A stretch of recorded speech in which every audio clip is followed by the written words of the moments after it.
Hmm. Let us jump right in. As much as this song is a banger, there's no band right now. No band at the just city noises, maybe. Too early for live music. Yeah, it is early morning. Early morning in the old flying portal. All right.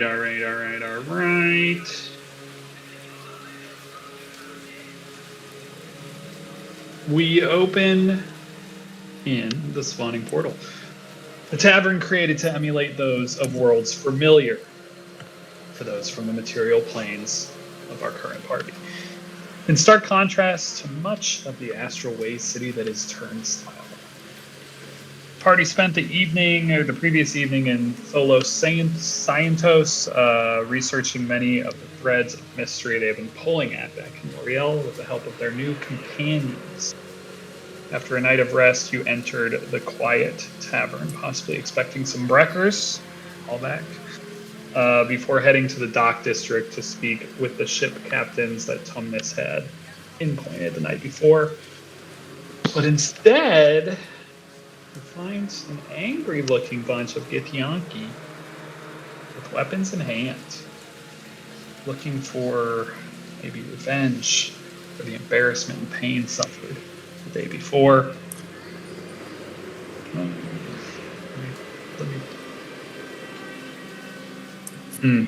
His computer is being rude, but he'll be on shortly. Let me pop us over. Pop us over here.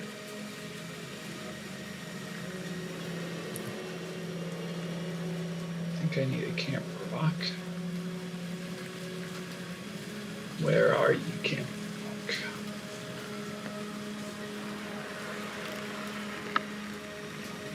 Can you guys see on that map, Rooney? Yes, sir. Great. Yep. It's still dark for the rock. Oh no, there it is. There he is. Wow, there's a giant camera. Just throw him over in this corner. Are we supposed to see something? Yes. Do you not? I do not know. Interesting. Emmy is here.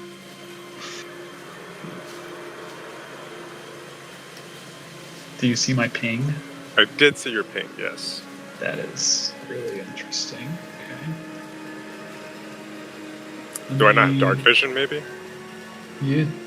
Oh, you don't. Your token doesn't have vision. Oh. Hello. Does Emmy have dark vision? She does when she puts on her 6 shades. Okay. I'm just going to give you 60 feet because it doesn't matter. You should just need sight, I think. How about now? Yeah. Bueno. Great. I like at a certain point, it's just like, yeah, you all have magical weapons, you all have dark vision. I don't care. Yeah. I mean, In this game, 5e, yes. everyone has dark vision in 5th edition. Because it doesn't mean shit.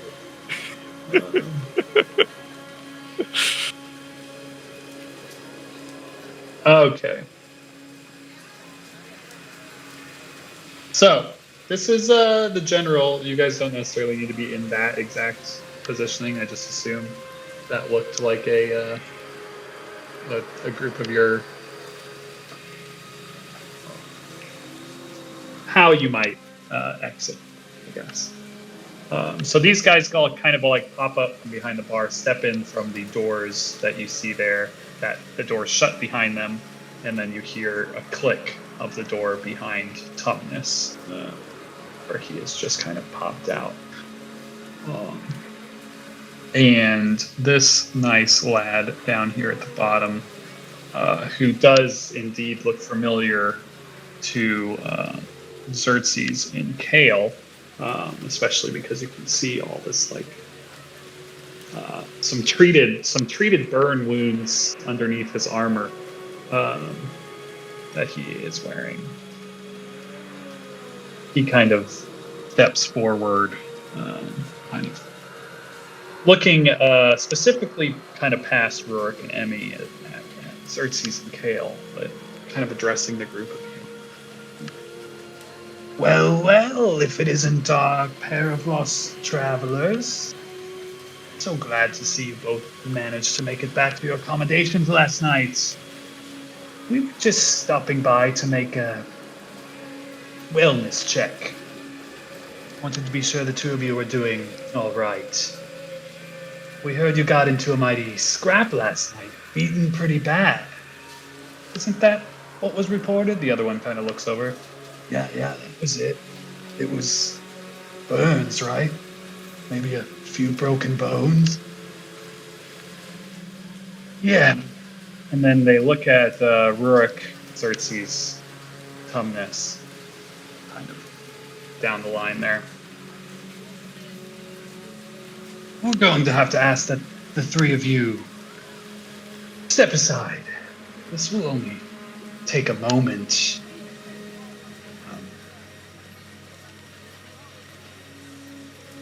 I think you all are misremembering something. They don't look like they've been in a scrap for days. Fresh out of Looked the good to bath, me. if you'd ask me. Yeah, good night's sleep. I Yeah. was about to enjoy some breakfast, but looks like we'll be getting our food to go.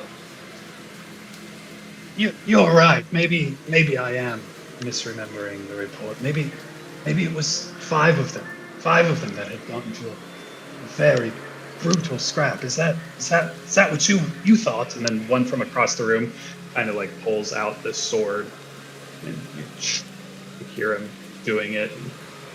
Yeah, I think it was five of them. Five of them got in it pretty bad last night. Now, Emmy, no need to concern ourselves with the matters of the law. I, for one, am going to go sit by the fire and drink my breakfast. And you will He's a start clever man. walking toward the fireplace, and it's one of these dudes that's talking. Yeah. Yeah, he's gonna rage and hit him in the face with an axe. Incredible. Hopefully, get a surprise round out of it. Make a deception check, and that'll guarantee your surprise. Can I tap Rurik on the shoulder as he walks by? For guidance? Yeah, absolutely. Yeah, absolutely. You like put your hand out. Oh, look at that. Get nice and warm. Yeah, I think Rogue's gonna get a surprise round.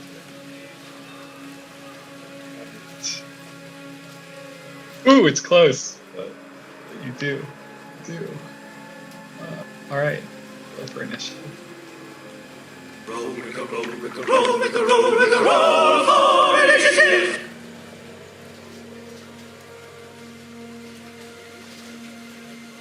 Guys, my initiative is 1.13. Ooh, That's so...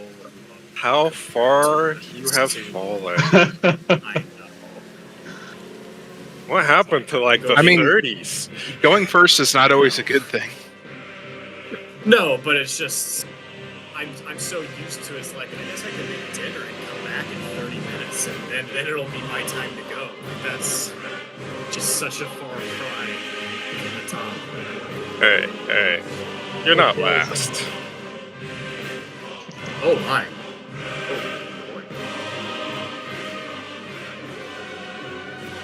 Okay. I don't know. The music kind of makes me think it's not going to be a face roll.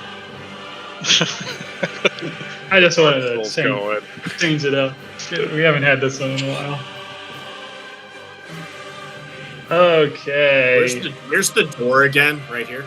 There's a door right behind them. There's a door right behind you that you heard click and shut. And then there is technically the door a door. outside is fine. Yeah, the door to the outside is the one that these two gentlemen have just come through at the bottom where Rurik is. Okay. Yep. And the door behind Tumnus goes up to the roof. Goes up Stairs, yeah. goes up to the second level. And where all the But we like, did hear it click, so it's not Yeah. there's a world where there's someone behind it. Yeah. Yeah, you definitely heard the click of that door. But Rurik as you're kind of like casually walking by, Emmy tapping you as you walk away towards that, and they're kind of like, yeah, smart guy. And then right as you're turning there, you can you can have your full round here of surprise if you want it. It's gonna be reckless, because that's what he does.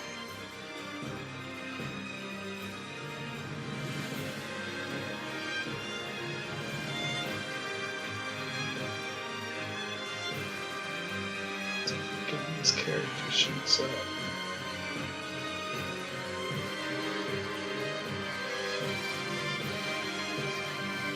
I think I could fit like everything I would want. Since we're just using this very little baby sized map. My goodness, this is the smallest map we've ever been on. Especially compared to that maze you had us on. Yeah. Oh, tiny. Okay. Let's see, who are we hitting? It's the knight, I think. Yeah. So that first hit, 15 clank against the Iron Mare. He kind of moves his hand and sees your attempt coming, but the second strike as you wheel around, goodness gracious, is going to do it. A 20 on the D's for 25 points of damage. I thought you meant was going to kill him. I was like, oh, okay. I'll Does not kill him. Redo But my does- strategy real quick. Does impact high on the shoulder there. That's pretty good. Anything else, Rick? He still takes a sip of his breakfast. Love it. All right. The blood of his enemies. Blood of his enemies. We will begin round one. This gentleman is this guy. Okay. Really wish they had that I had given them names, because it'd be way easier to know which one is which. Warrior and Knight, not the best.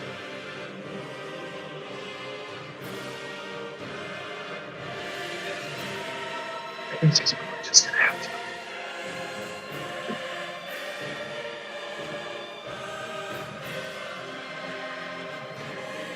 Move here, flank zone.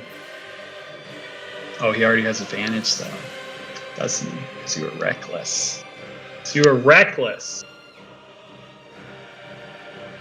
Alright. Greatsword attack. Here comes the first if it wants to roll. Critical threat? Critical threat? Critical threat, critical threat, critical threat. Alright, to confirm. 15 to confirm? I don't think so. I don't know what we're working with these days. On the character sheet, his defense is 10, but I know it's better than that, Yeah, that seems insane. because he's at least got Yeah. unarmored defense. Yeah, which would be con, right? Plus dex. Con plus dex. Which would be 10, 6, 1.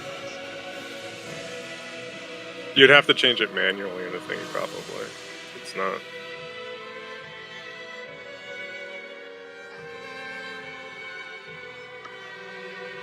what is half plate is what he had in Waterdeep. What is that? Barbarians don't have that, right?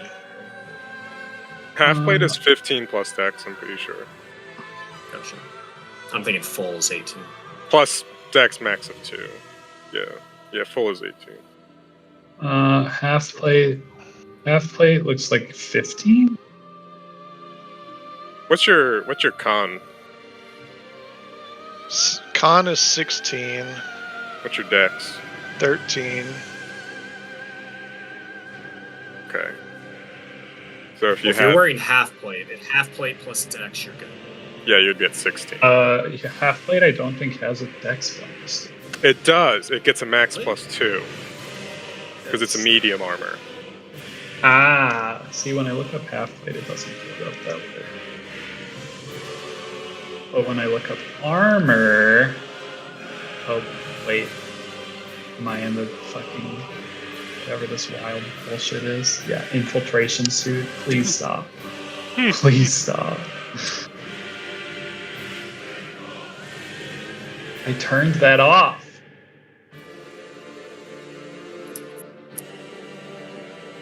Pull up my one.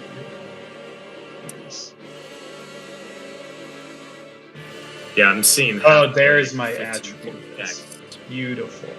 It had the attribute list was collapse. All right, great. Great. So we're 16. 16. Mm-hmm. Great. We should be able to pull some. Actually, that's what you should, if you pull the half plate onto your character sheet, then it should just automatically update your. But anyway, we do. What do you take? You take Half the physical. but full psychic.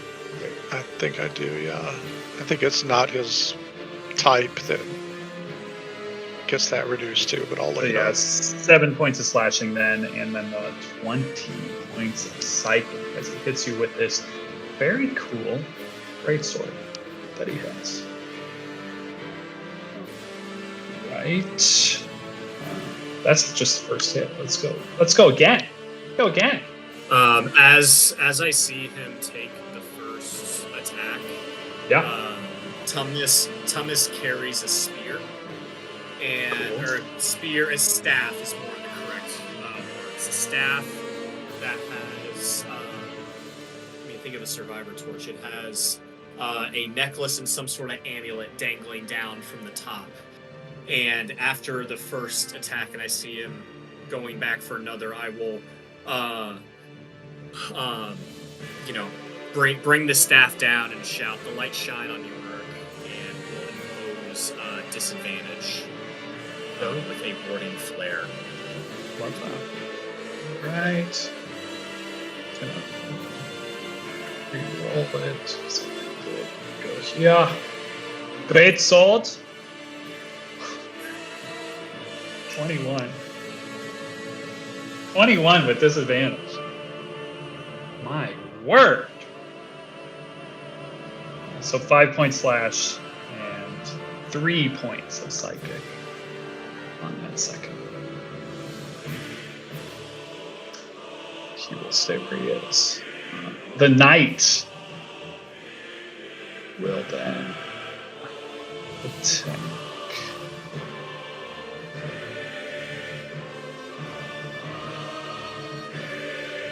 I think.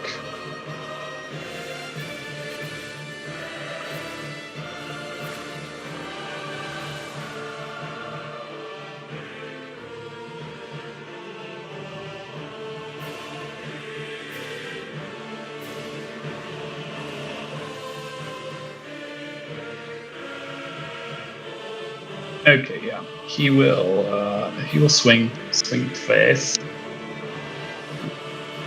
with this great sword. It's advantage. 17 to hit on the first. Chipping away at Rourke right now. And a 20 to hit. Guys. Can't miss. Can't miss. Well, that was cool of you to bring your character, Will. See you next week. Yeah. Don't worry. Remember, Will's favorite character is his next new character. Alright, Rourke. Rourke's fine. You didn't get a personalized license plate with Rourke on it for nothing. Is that real? Right.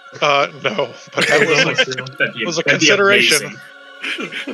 It was a consideration. I would have been crushed because that was when I was still living in Kansas, and I would have had to have given it up. So, better to have not had license plate, then had license plate and lost, I guess. Yeah, I mean the good news is if he does die here, it's like 30 years of we can still do 30 years of prequels Yeah, before his death. We just know how the That's story true, ends. yeah. yeah. This is the Obi-Wan tractor beam portion of the story. Yeah. Yeah. Soon to have his own Disney Plus series. All right.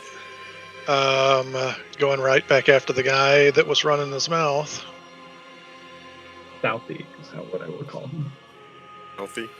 Southie did crit you, which was Oh, Goodness gracious. that's not Oh my god. do it. It's not gonna do it. law of averages coming back after 3 years. Feeling good, guys. I'm feeling good over here. Right, Rook. Anything else? Drinking a drink out of the horn, or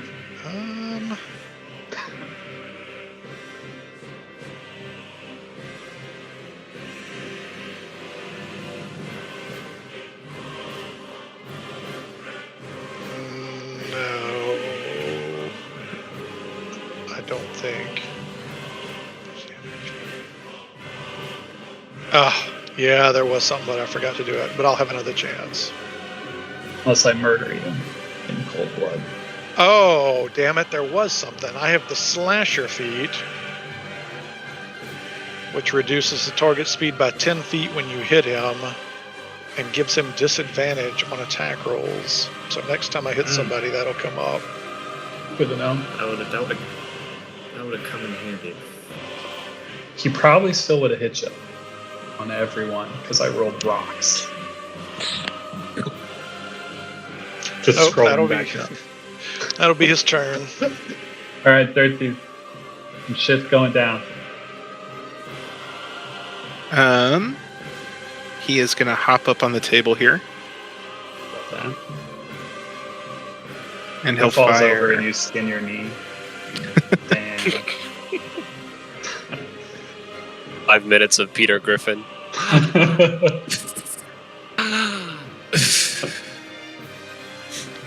And he will attack this guy.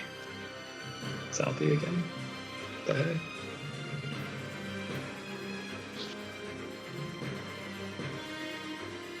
In a minute here. Oh my gosh.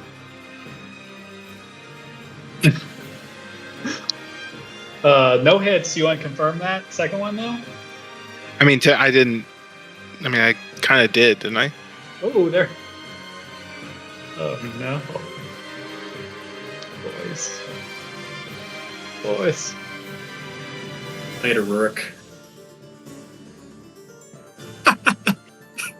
Just like you get it on the table and you just banana. Yeah. It's happening. You're gonna skin your knee. All right. Spoke that into reality. The table starts to shift underneath you, but luckily, you stay atop it. Hey, Oh, there we go. There he is. There Hey, he we is. found Wait a it. minute. Doesn't a crit fail mean it's a misfire? No, not on that gun. Is that correct? Not on that gun. Nice. I think misfire we moved past that. Look at it. It's actually not technically a gun anymore. Yeah. It's technically made of light. We've moved past Oh, his, cool. Sweet. his misfiring.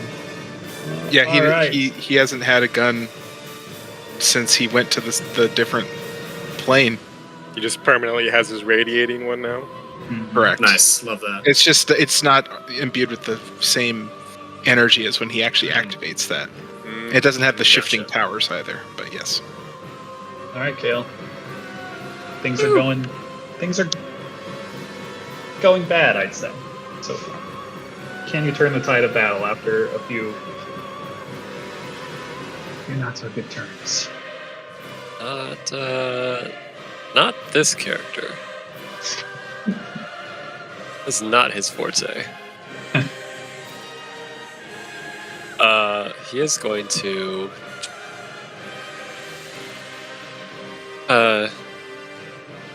MA, please tell me that that's not Rourke's MO.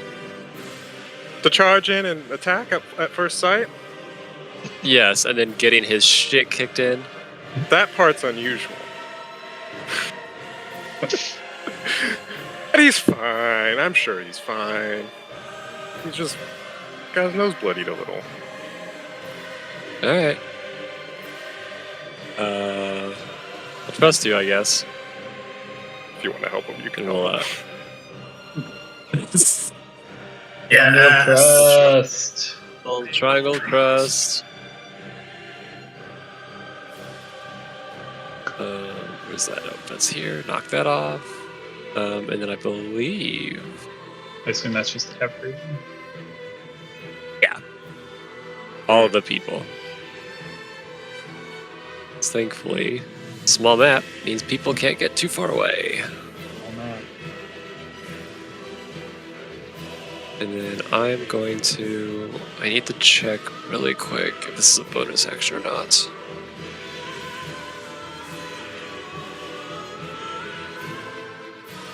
So I think it is.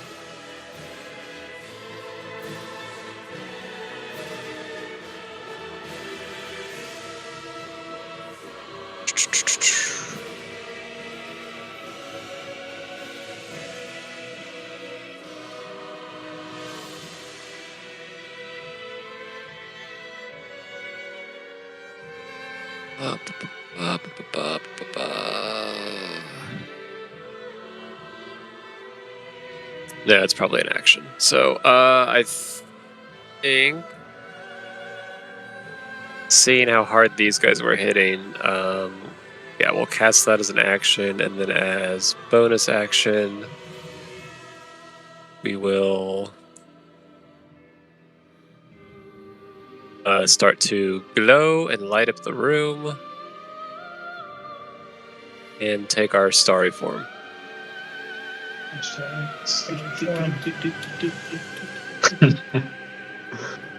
like that, isn't it? Mhm. Right. I don't know if I need to do anything. Star form, just Nope, right? it does nothing other than just slightly glowy and look Make you better and stuff. like a connect the dot book Love that. ish. All right, Tumnus. Tum. Quick little table talk. Do we want to like stretch out these new characters, or do we just want to get out of here? Are you talking about how quickly you want to end this? Yes. What would Tumnus do? Would you light the place on fire? No. You didn't like that answer. No, I didn't. No, Tumnus needs to get back to that library at some point. He burns this place down. That's Be a why. wanted That's man. why. Yeah. Yeah. Actually, on that note, like, are the gift truly the law, or is it just going to be To some extent, they are, but also this place we can is fight the law? considerably lawless. They're just the Gotcha. strong. They're the strong. here. Okay. All right. If there's any law, it's actually the library, which they have no ruling body over, and the bureaucracy Gotcha. of turnstile. Wonderful. That. Well, I know what Tumnus would do then. I would like all 4 of these bad boys to make charisma saving throws. Oh boy. Oh boy. Okay. Let's see. Okay, 2 and 2. Great. Must have the same charisma on both sides. I'm not. Okay, so that does matter. Okay, knights first, then warriors.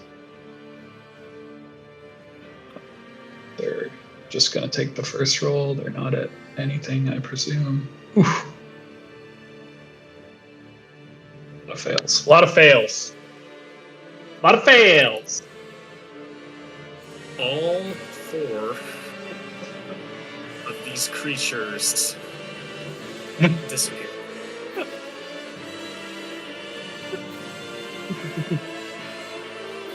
Incredible. Bye, Felicia. Beautiful. They all vanish from sight. Just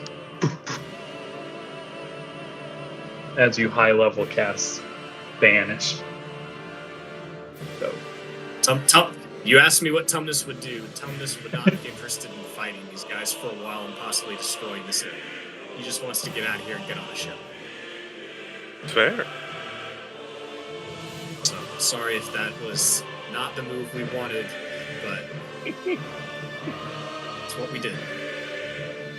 all right. So you banish And them then, from existence. They all pop out of here. and I will say they'll be gone for around 60 seconds if we want to just go ahead and get out of here. Sure.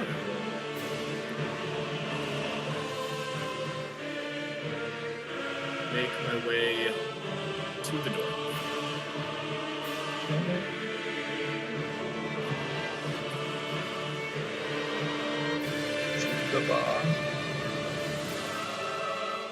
Emmy? That guy is banished. That guy is banished. Don't even have to get my hands dirty. Fantastic. All right, boys, let's get out of here. The old pat Rurik on the back. I know this isn't much, but it's something.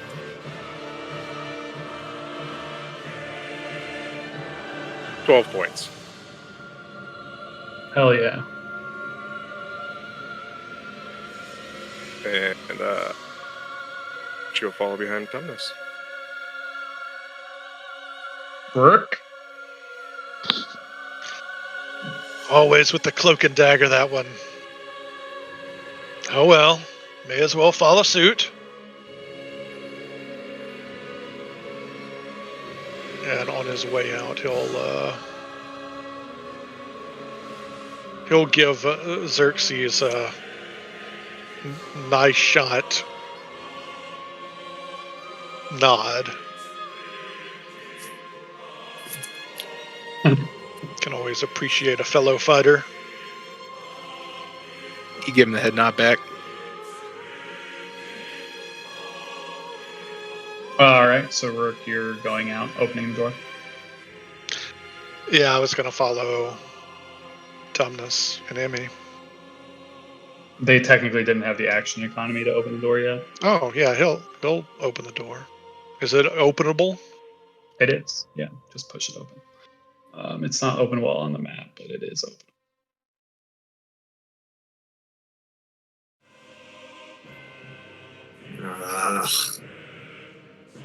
Oh.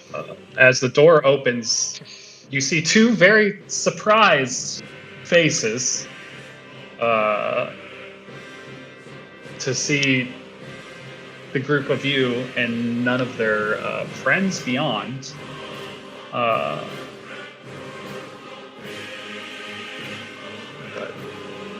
if you have bonus action or anything else, Rick?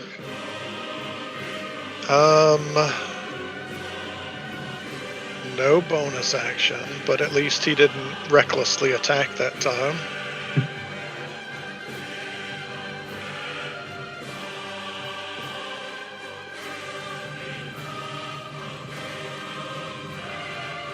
And he'll tell everybody that we've got more company.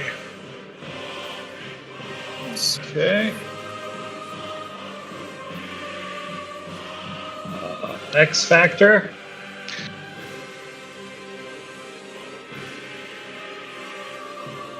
He'll turn back to Kale and just say, "Be wary of the exits." After seeing the surrounded nature of the situation.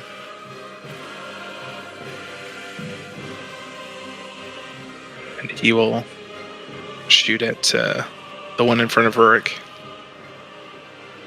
Nope, that's not my character sheet. Where'd it go?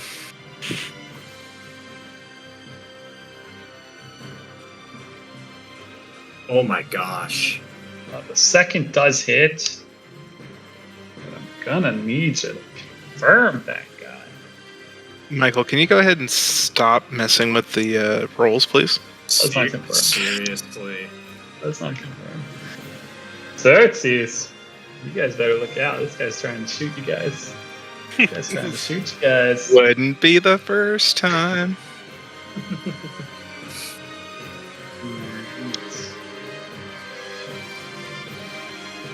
Kale.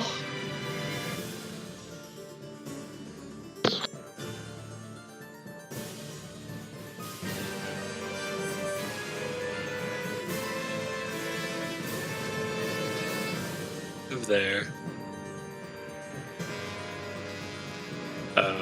And from behind Rurik, just get a little pat on the back and maybe ease into this one this time. Oh, dang it, Nate. Don't forget you have the Triangle of Trust next time on your attacks. But you just use triangle once per turn, right? Yeah. Yeah. So, like, you could have Yeah. made that 14 mark way into a hit. 18.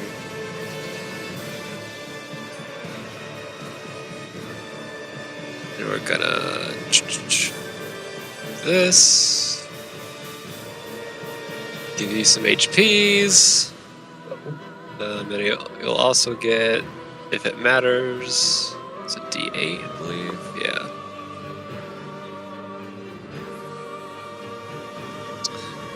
You'll get 5, and you'll get plus another 5, so another plus 10.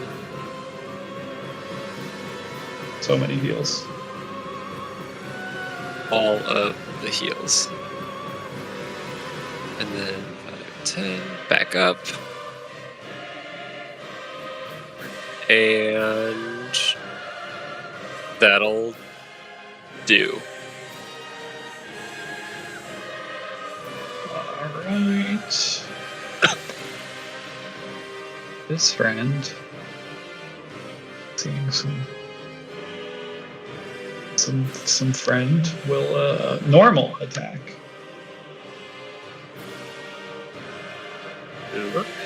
Rook. To confirm. 17 does not confirm. Second attack. 7 misses twice against Rook. Tumnus.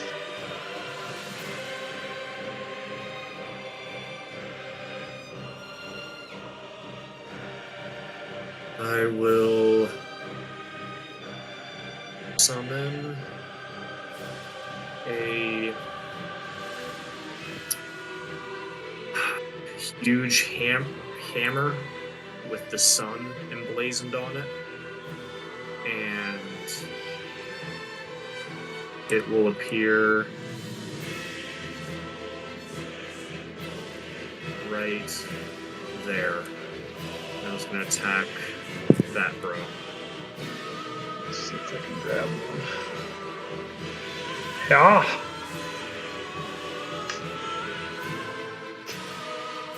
Come on. That also should have been 2d8. I have this. I casted at 3rd level. Oh, that's a fun one. I love that joke. That's fun. This is like from All right, a while ago. 15. That's from one of the Ember Temples. Mm-hmm. So that's 15 points of force damage. Okay, which guy? Where did you? You should be able to move it now. It was this guy, and can I actually go ahead and roll for the crit? Because I would have had advantage for flanking. You can't flank with a spiritual weapon. I don't. Oh, you think. can't? Oh, Not a sad. creature. Yeah, it got to be a creature. Bummer. But That's 12 less fun.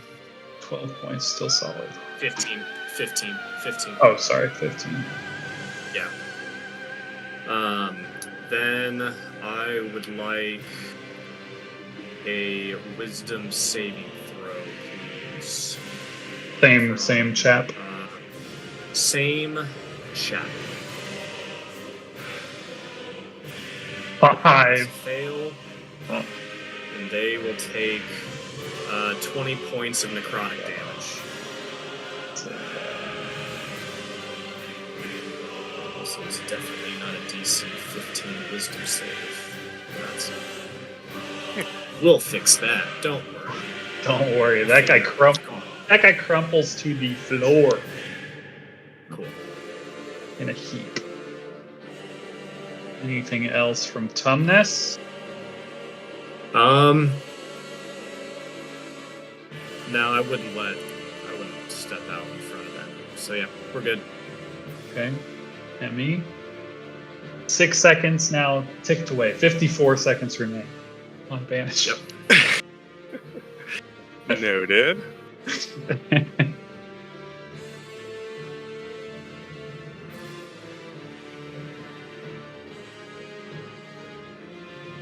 Let's just... She is going to reach up to her robe, and I think I said last time it looks like the brilliance of like space and cosmic background. It looks like she goes and picks off like a star from it. Cool. And she'll like just sort of flick it in the direction, and you see a flurry of magic missiles explode. And You said that was off your robe? Mm-hmm. I literally almost picked that. So Yeah. 28 points of force damage to it, straight up. Incredible. That's super fun. And we both grab that. He gets lit up by all these little missiles. My modest turn. Modest 28. Right. I'm just gonna test my Toll of the Dead real quick to see if I fixed it. Yep, it's fixed. We're good. Carry on. Nice. Okay, I'm gonna roll. Okay. Still in the fight, this guy. Still in the fight. Doesn't know what's happening inside.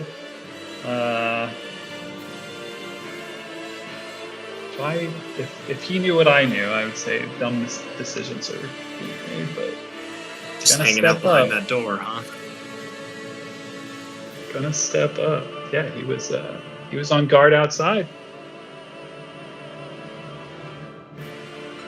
He will step up. First one against the Tum Tum with the great sword. Normie 6. Solid 6. That'll miss. And then the second swing. 19er. So that will hit. And as it hits, I will my staff lights up, and I would like a dexterity saving throw. That is Fail. a fail. And this guy will take 2d10 lightning damage. So, It is hitting you though. Yeah, 19 hits. Emmy will use her reaction to absorb damage from it with her arcane ward. Unless that blocks the damage, does that? I didn't read it close enough. I mean, if you take the damage, my reaction will happen. oh, It's also fine taking no damage. I don't care. well, I'm thinking your concentration. Oh yeah, then do that. Yeah, that seems smart. Okay. Let's go ahead and do that. cool. So yeah, as that comes through, you like are ready to let your rod like do its thing, but then Emmy absorbs it, which does just, like, keep your concentration. Glittering arcane energy hovered in front of you, blocking it. And that guy looks shocked and afraid. You should. And did his Rurik's go? Right where you want him. You could see the look of disappointment in Rurik's face as that dude attacked Tumnus instead of him, thereby not taking damage and thereby seeing his rage fade away. Since he did not attack or take damage in a turn. So he'll just get a little flanking. Gold. 17 hits. 27 points of damage. Rourke, he crumples beneath your axe.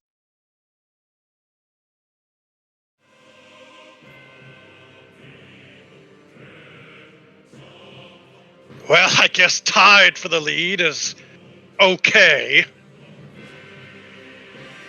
It's a long game, Rourke.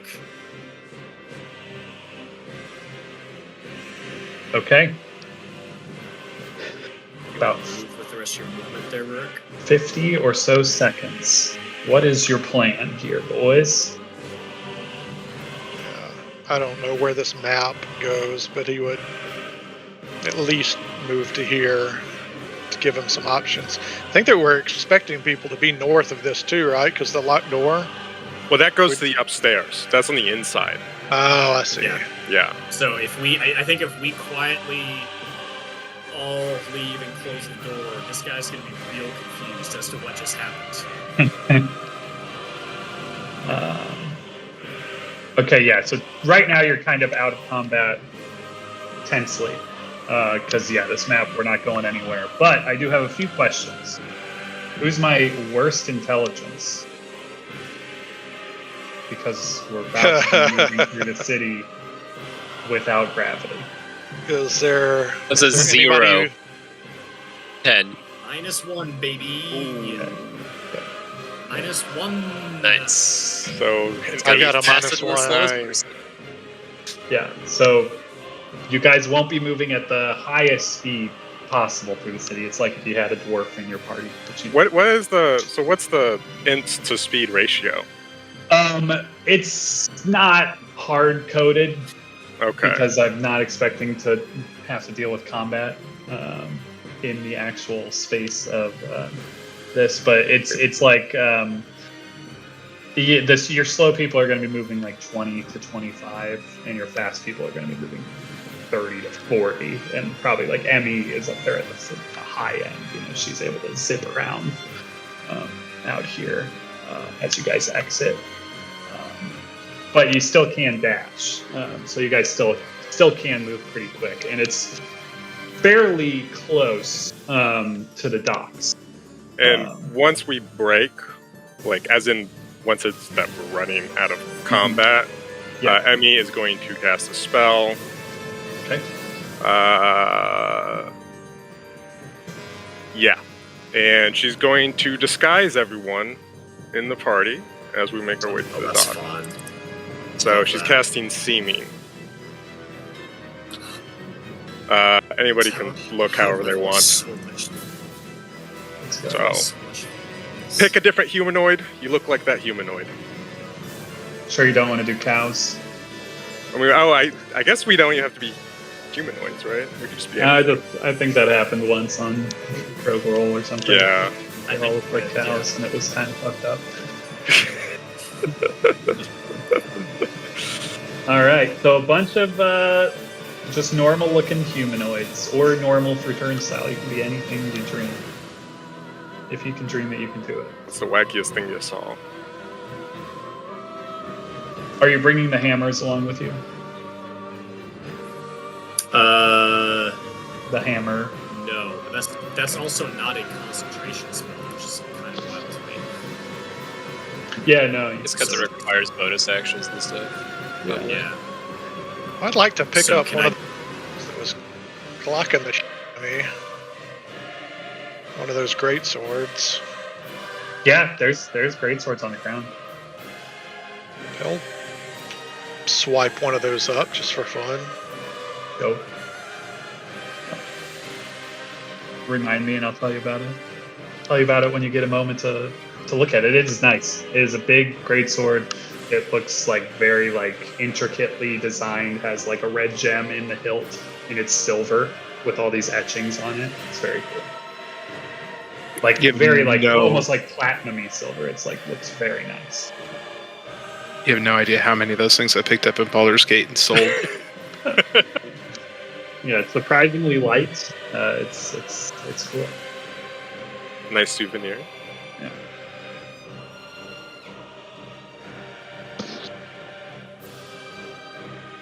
But yeah, you guys start hustling. I assume are you heading straight for the docks at this point? Yes. That was the plan, I think. I'd say currently we don't have to worry about. We'll say some time passes as you're moving that way quickly, but not necessarily mind sprinting as you now have stealth mode activated. And Tumnus can kind of tell you guys what he knows at this point through my narration. So yeah, Tumnus went out the evening prior to kind of get some info about possibilities for you guys getting out of town. And now it seems like maybe getting out of town quicker is better than slower. But you do have these nice disguises, which is pretty great for the next 8 hours. But you guys get away from the spawning portal before the gift kind of pop back in and find 2 dead bodies, missing sword, and a dude locked behind a door just waiting to get told that he can come out. As you float your way over to the docks district.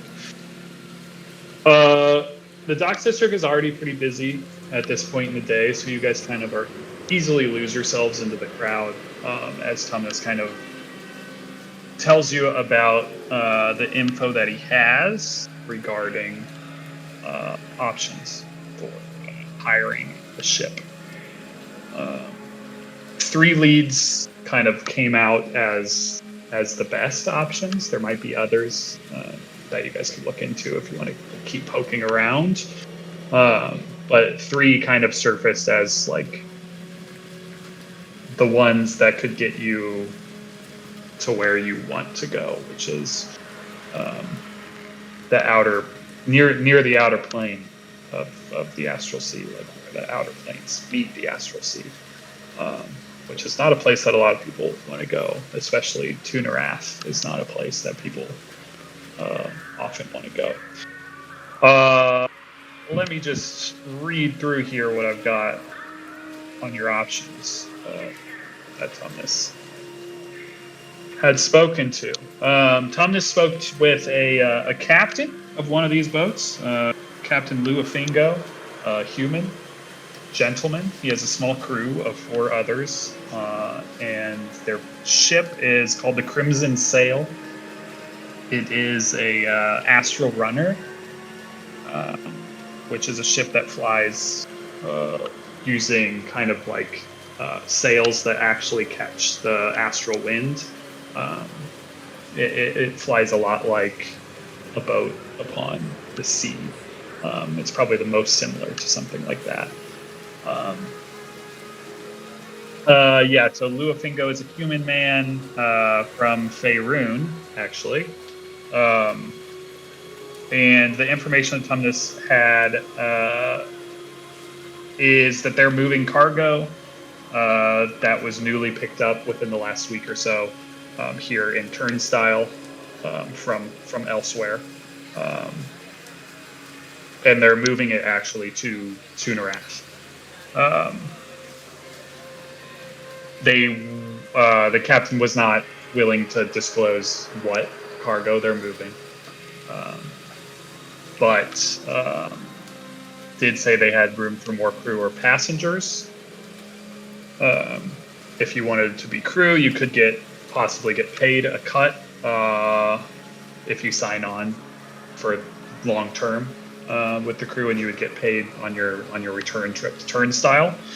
And non-working passengers would just be paying 50 gold pieces per person for one-way passage to Tunarath. He also told Thomas there'd be no option for insurance going out that far. So you couldn't get insurance on this trip, which is sometimes available on like passenger vessels out here. But those are usually heavily armed and have a lot of crew on them. This is not that, and those do not go to Tunarath. They currently have a small crew of 4, so there is room for like people to actually like help out with the ship on this one if that's in their wheelhouse and not have to pay. Not that 50 gold pieces is steep.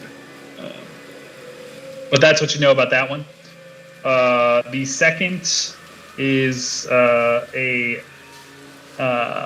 ship called the Centurion.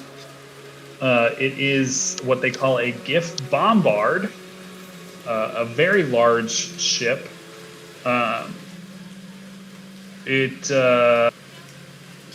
You spoke with some people about this one. These were just some people like moving cargo onto the ship.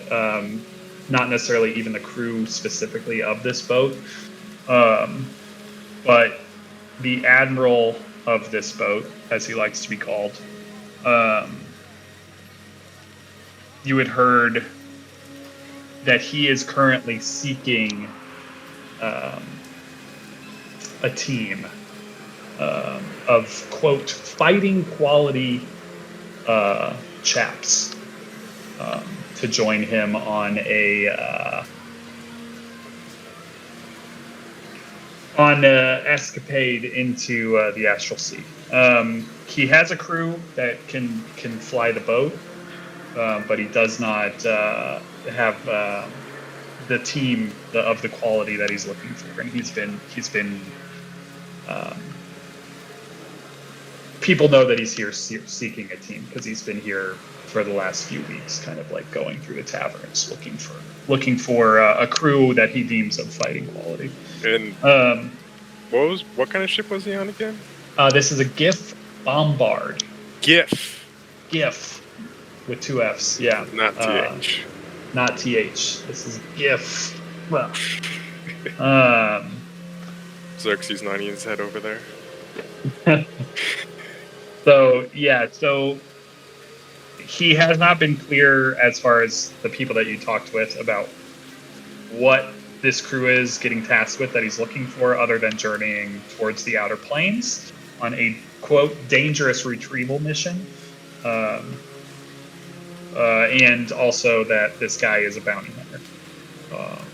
So it's not uncommon for him to be light on details because he doesn't want his competition to beat him out for his bounties. And he is a GIF. His name is Admiral Ismolo. And he is a GIF with 2 F's. The last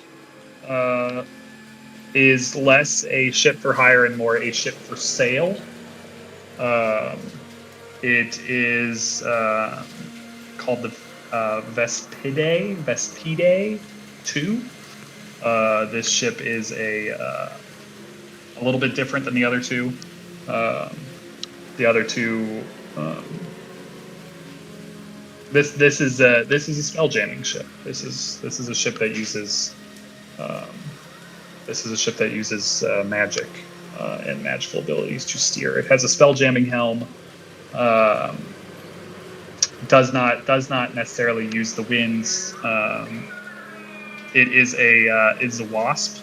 That's what it's called. It's called a wasp. And it requires only a small crew of 5 to fly. It is in damaged condition, so it's cheaper than maybe what it's worth. for the low price of 10,000 gold pieces. It can be had. I'm sure we got that somewhere. And I'm sure you do have that. So that's also an option. I'd say Emmy, Rurik, well, as much as Rurik wants to know about it, I guess, and Tumnus. You would know of a spell jamming ship. I don't know. That's up to you guys if you have any actual firsthand knowledge of these things. But it is a basically flown by sitting in a magical chair that you attune yourself to, and You pick up an attunement slot? I mean, not technically, but also kind of. It's like a special attunement, basically. Okay. And you steer it with your brain, and like you can pump spell slots into it to do special maneuvers and shit, and it's crazy. So that's another option. You'd be flying it yourself, or seeking a guide to also come on the ship with you. But you could also, it's mind maneuvering in the astral sea. So that's an option. It just depends which direction y'all want to go. So the first option was with a cargo ship going directly to Tunarath.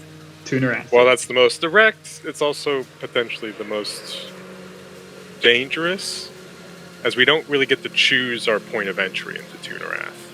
Correct.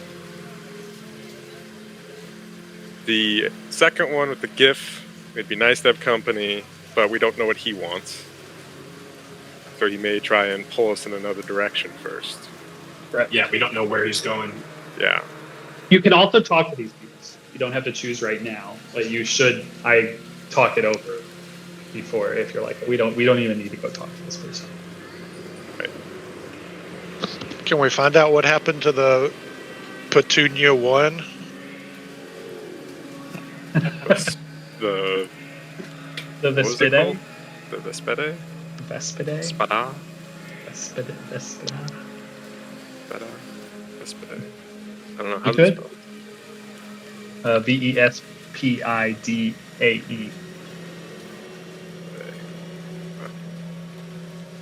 Yeah, who's I like... have no interest in trying to do the ship ourselves. That's my reaction.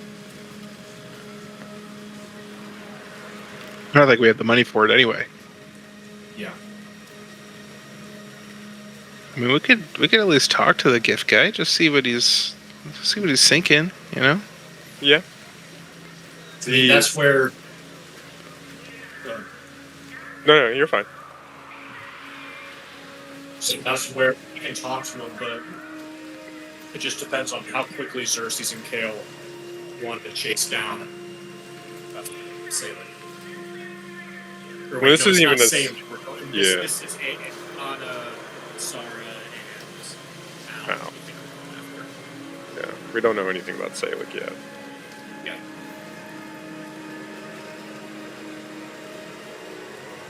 And speed's only part of the equation. You know what I mean? Yeah.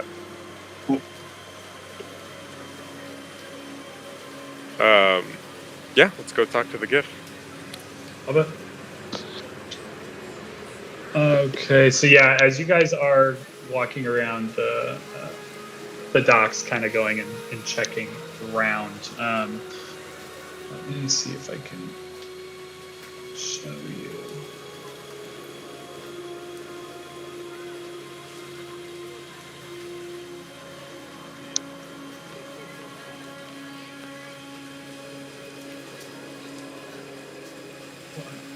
This bombard looks like.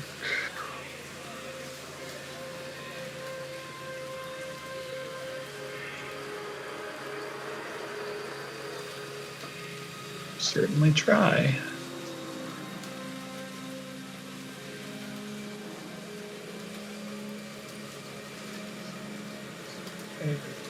There. Okay.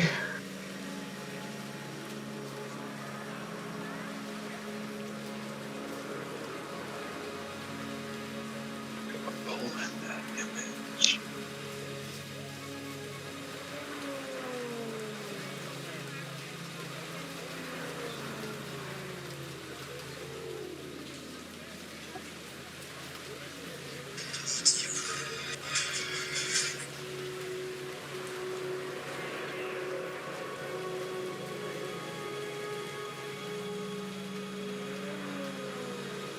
Okey-dokey. I want to work.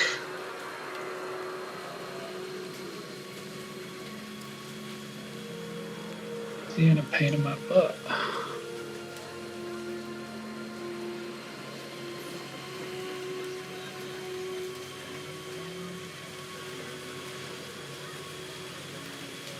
Okay, I guess that's close enough.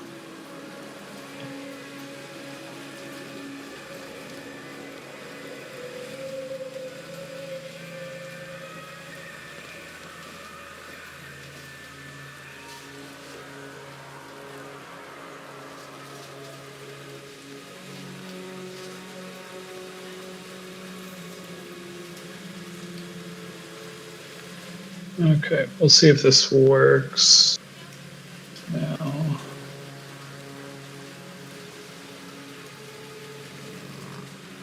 Without your tokens on here, can you see? You need tokies. See anything? Why is that so annoying? The rock can, Oh, nice. but I can't. Perfect.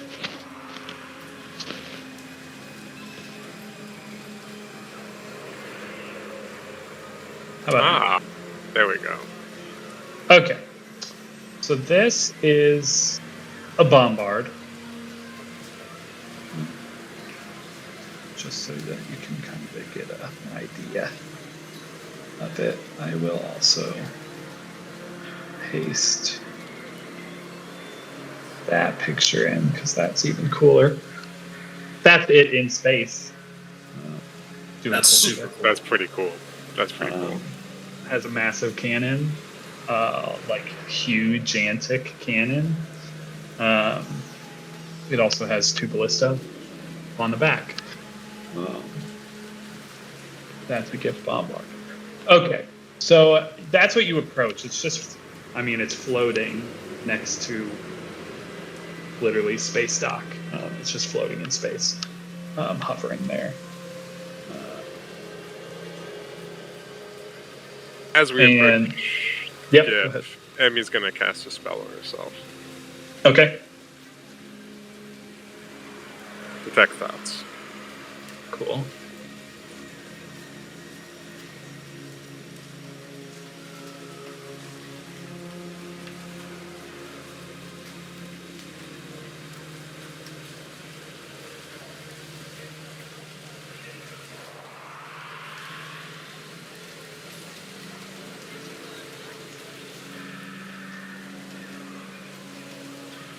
All right. So yeah, the ship has crew on it currently, and they're just kind of doing boat things because I know boat things for sure, totally.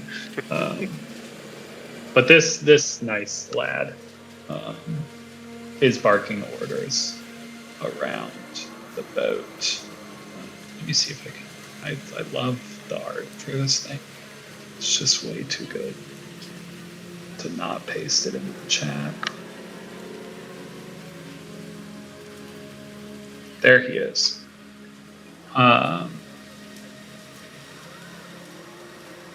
This is the Admiral Ismolo that you had heard about. Tumnus, you had not spoken with him, but he is kind of like barking orders around the boat as they're like kind of not necessarily getting ready to ship off, but keeping the boat in shape. And that's what you see as you guys kind of approach this big, cool boat. Hey a there, 7 foot tall hippopotamus. With a gun. Admiral. Hey there, Admiral. Oh, yes, yes. Hey, Yes. we heard you were going out near the outer plains, and we're just curious because we do have an interest out there. What you intend? What your intentions are out there? What you're needing? You said you were looking for some people to help you. Yes, yes, I am. And do you know someone that might want to hunt a bounty, as it were? Well, she kind of gestures to the people behind her, I'm assuming. We might have an interest in such a thing. And what are like some surface thoughts you might be having right now? Uh, there are There are none. static. Static.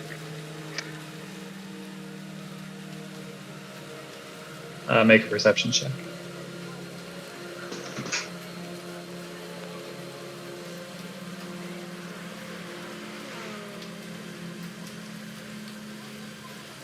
Don't notice anything. Anyways, Just so nothing. what were you needing? What were you needing these this group of fighters and warriors and casters? Well, if you'll just hold on, and he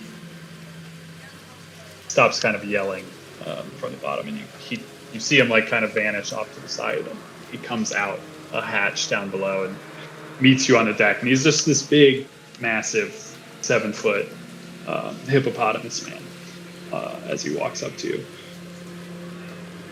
All right. I thought maybe we could have this conversation a little bit quieter. Do you mind coming aboard? Sure, Have a pint. sure. Have a pint. Any wine? Oh yes, we have all kinds of things. Sure, I'll take a glass. He will bring you on board on the ship, take you up to the second deck, and where is it? It'd be on, I think, on the signal deck. If I'm not mistaken. Oh god. Oh god. Oh god.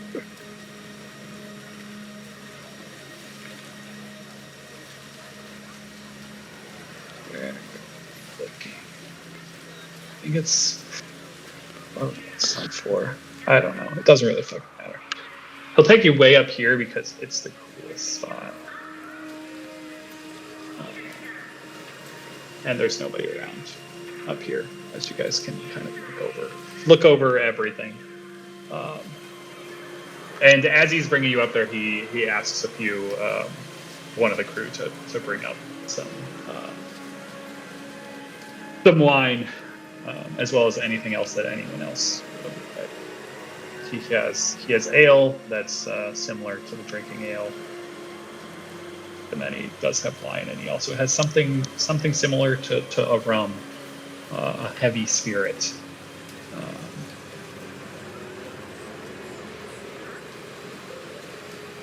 So you have business, is it? You said. Yeah, we were looking to get out near the outer plains, and we heard about your desire to go out there as well, searching for something. I don't know, but it seemed like our goals at least align in the direction, and we can, you scratch your back, you scratch our back, or vice versa. And you are for hire mercenaries? Can be. Depends on where you're going. Yeah, we want to know what we're getting into.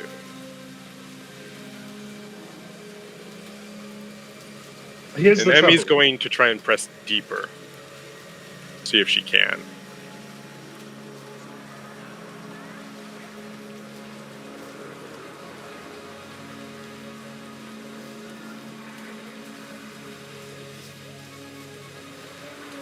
Have to make a save. But unless it's got something else special. I don't think it can happen. Yep. It just you can't find your way in. I mean, Ironclad, she thinks to herself.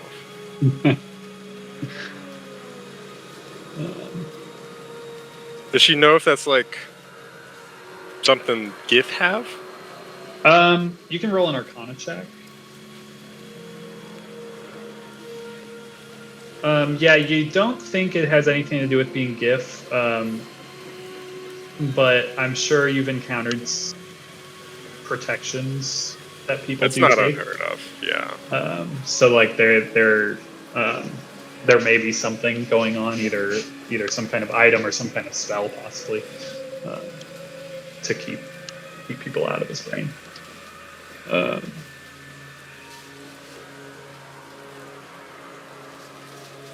Oh, what can we expect, Admiral Ismolo?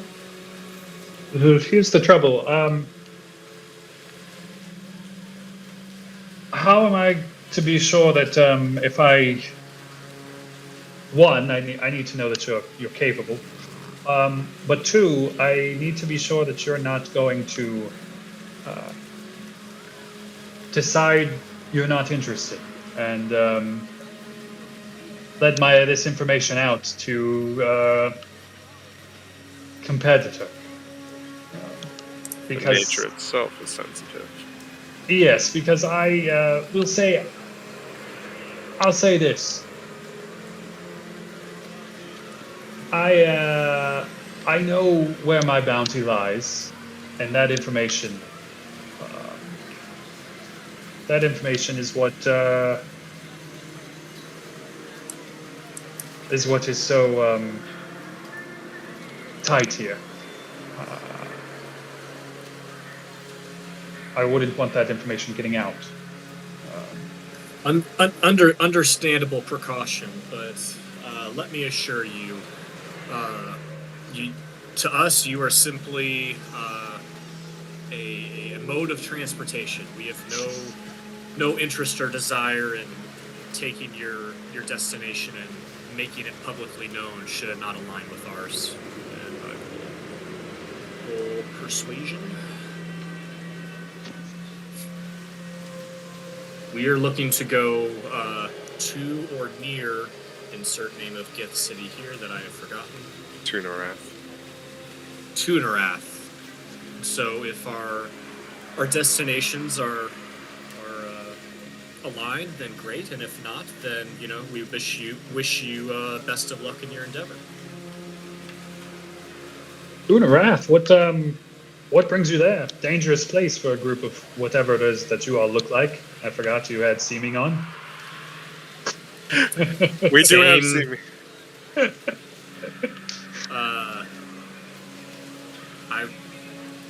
We have the same hesitation that you have. So our business is our own.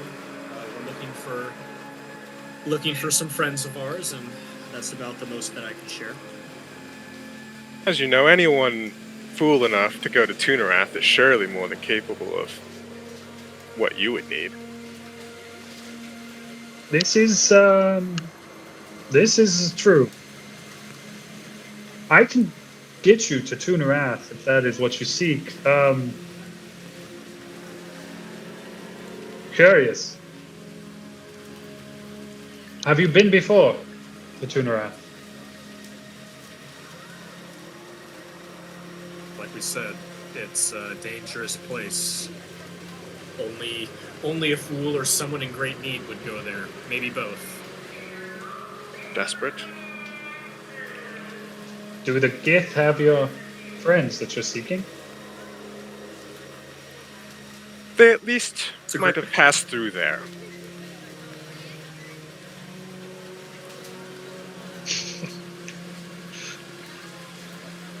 No friend of theirs. I'll tell you that much. Let's just say we're looking to avoid Imperial entanglements. Is that the story? Nice. Yeah, good line. Love that, Urk.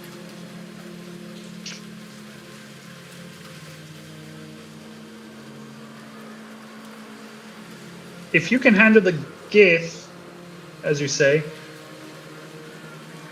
then you can certainly handle my quarry. If you are who you say you are, someone that can survive Tuderath, wishes to go there, then certainly, I think I could make a stop there after you help me. How do you feel about the Illithid? Those the squid heads, right?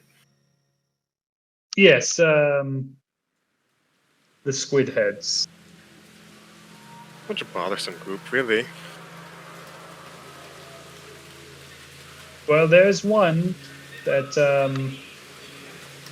just say he's highly wanted. I'm sure he did something to deserve it, as my experience, most illithids. And I know his location. He has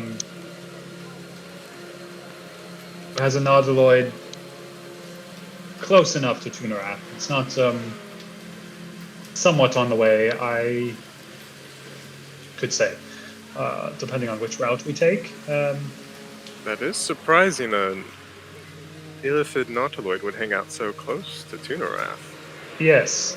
His ship is in a bit of peril, and he looks up, or down, I guess, at the cannon. I gave it one good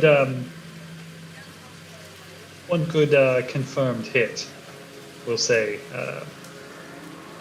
Injured it quite badly, but it slipped my. Still, you can see this Centurion here. He kind of has not the most maneuverable ship on the Astral Sea. But I've got word of where he hides.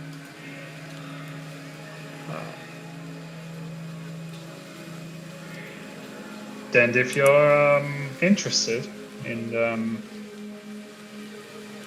helping me capture him, dead or alive, mind you, after we get the man, I will take you to Tunerath. Location's I mean, only half the battle. I assume you have some way of preventing it from fleeing. I think another good strike with Big Bertha down there will keep the Nautiloid from getting away. I think it's in pretty terrible shape. I'm not referring to the ship. I'm talking about its ability to disappear. Plane shift. Yes, that. can take care Yes, of that. that's why it's quite hard to. What was that? I can take care of that. I see. You didn't have a plan? No, I'm looking for a crew. Whoa! That is his plan. My plan is to shoot it with my cannon We're supposed to fill in the rest of the holes. and then The send plan, someone that in. is.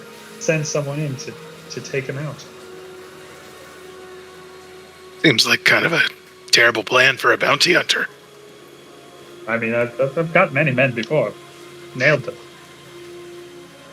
And I hit his ship highly injured. I don't know if you've seen a Nautiloid with a big hole inside, but that's his. Xerxes think the gets to only- shoot the cannon. The only piece of information left to know is if you've done this before, what happened to your old crew or crews? Oh, I hire out. The crew's the same, and you look down. There's a bunch of just Hippos. no. They're not all hippos. He actually doesn't have any other GIF on the ship. It's mostly just humans, and just a random smattering of quote unquote regular looking red shirts down there. And he's like that. They handle my ship. We're quite good on the sea. But yeah, I hire out mercs for everything else.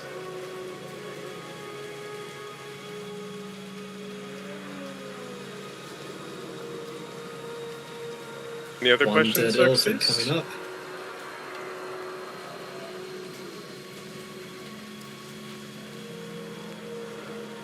Amy kind of looks around to see if anyone has any objections.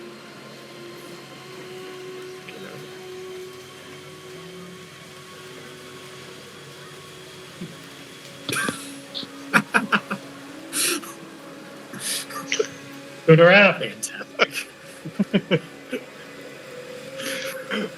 and then I'll take you. Then I'll take you to the tuna raft. That is a nice tuna raft. 5 foot tall, $124. Question: what's the soonest we could disembark? The ship's ready. Most of the cargo on it is just food for the crew at this point. We could leave within an hour or two.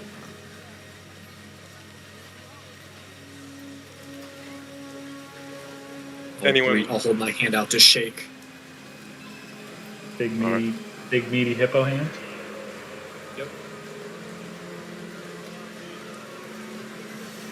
Let's leave in an hour if we could.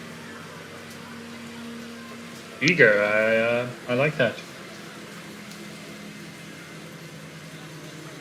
Well, now that we've made a deal, I think it's time to show you. Be honest here. Yes, let's. She'll drop seeming, and he will see us as normal now. Oh goodness! may- Thank goodness you went GIF. That would have been awkward. Would have been. Rourke was holding his ale and not drinking it until he was back in his own skin. Finishes it, For his and you will breakfast. see. You will see as he drinks the last drop of ale, he will recover 16 hit points from it. That's cool. Amazing. That's awesome. Okay. So we'll be going on a bombard within the hour. All right, let's take it's already 8:52. Let's take 8:52, and yeah, think about if there's anything that you need to do within the city within an hour. If not, then we'll be jumping on the bombard, right?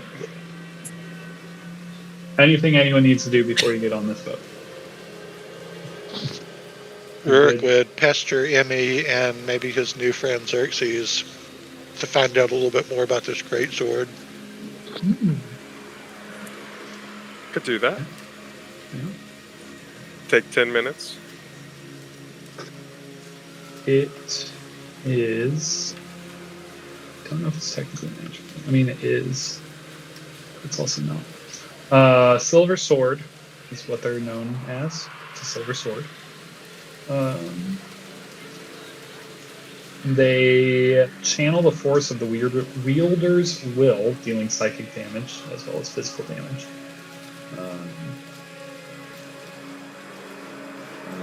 What else do we get to know? Determined.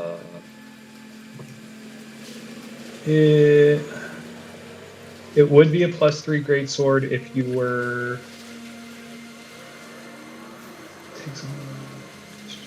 Greatsword takes on the property of +3 greatsword in the hand of its creator, so that doesn't help you much.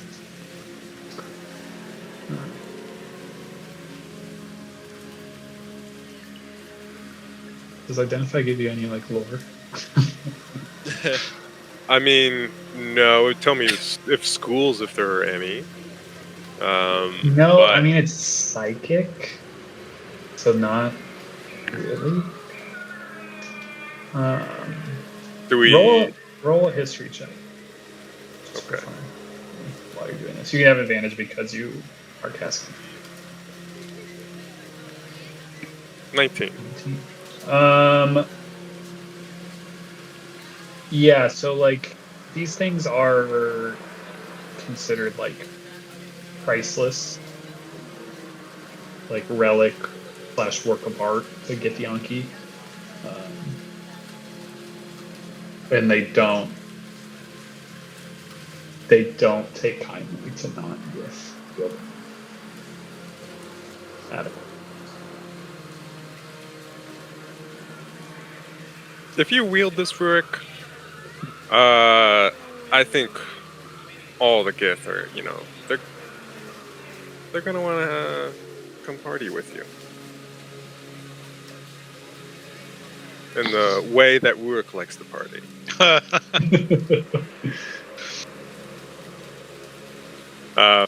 Would you know, Yes. like, what determines the psychic damage? Is it just, like, mechanically, is that just a flat amount? Or is it dependent Yeah, on so it'll the be it's user? 2d6 slashing and then 2d6 psychic is what it would deal. Plus your strength. And it's either a +3 or nothing. Yeah, so it doesn't give you any additional bonus because you're not its creator. It's still considered magical, though? Yeah, it's right? still. I mean, Okay. for the sake of damage reduction and all that, or damage, Yeah. like getting past damage, vulnerability, all that shit, resistances, it's considered magical. I think that. I mean, that would be an upgrade, right, from just a standard +1 great axe. As far as damage goes, for sure. Just Yeah. got to be careful when and where to use it. Maybe don't always. Not easy to great hide. weapon Not easy to master. hide a great sword either on your person, unless you have a put in a bag of holding or something. Not easy to hide a great sword. We can think about that when we're around Gith. Yeah, when you're on tuner. Yeah, we do have a bag of holding. That is a Gith per every 10 square feet, right? Like Yeah, that's kind of the vibe I'm getting. it's their capital city Yeah. for their entire race of assholes.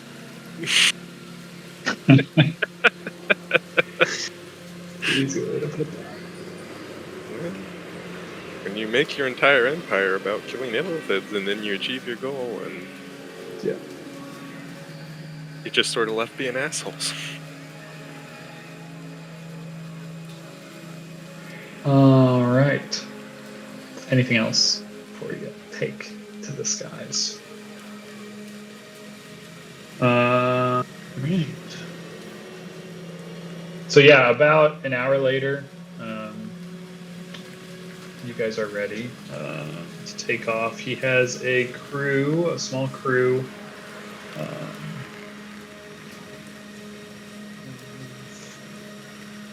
12 or so, I don't remember exactly. On this bombard, the Centurion.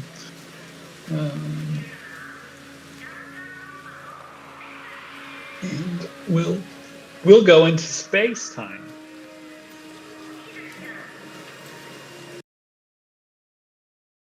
Time to pull out that other game manual. Yeah, really. The one that I blocked in the compendium that still comes up when I search for things. Annoying. All right, into the astral. Let's see. So, peek behind the curtain. The Centurion is a fully garrisoned vessel with a full crew, so you guys don't really need to worry about flying or any flight interactions or anything. No skill challenges to worry about as the crew. The crew handles it. The crew. This is a good crew.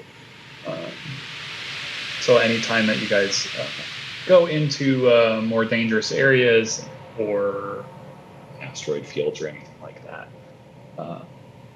you guys don't have to worry about it specifically. So that's nice. That's nice. If you were crewing a vessel, you would have to deal with some of these things. But for this one, you do not.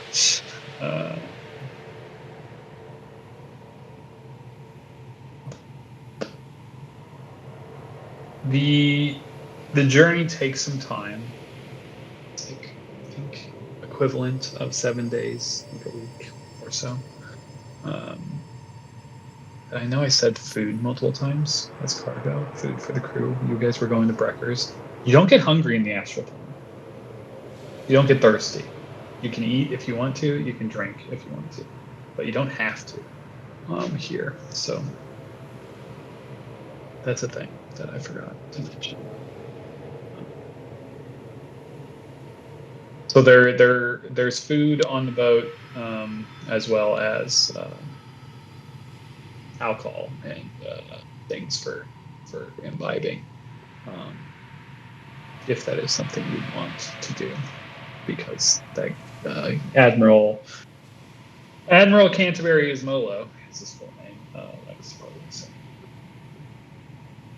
But yeah, you guys basically can do what it is that you wish over the next few days, without really having to worry about any weird boat stuff.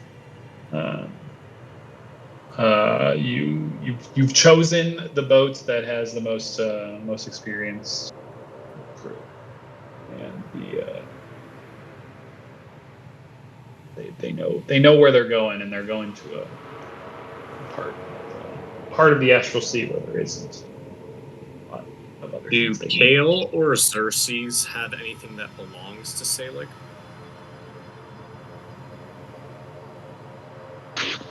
Doubtful. Yeah, I don't think so. Froze for a second. Did I miss anything? No, I was You're asking also if Kale or waiting for Xerxes had coughing. anything that belonged to Selig. Yeah, I don't think so. I'll try it anyway. And actually, I would do it, because we know we're looking for Selig, and then I can't remember. Do we know Al, Anna, and Sar are here, or are we just like that's what Xerxes and Kale think like is possible? That's what we heard. That Yeah, that you they were guys. being taken by Captain Barbaros Yeah, or Barbas to Barbas. Tunarath, who's working for Isidious. Isidious. I was gonna say something IS. Yeah. Isidious. Okay. Who ahead and try we it. had come across before. So that's the connection to Tunarath. Is the connection that is Al and Marvin. So it would be +5, I believe, because I have no pictures or likeness, and I've only heard of them secondhand.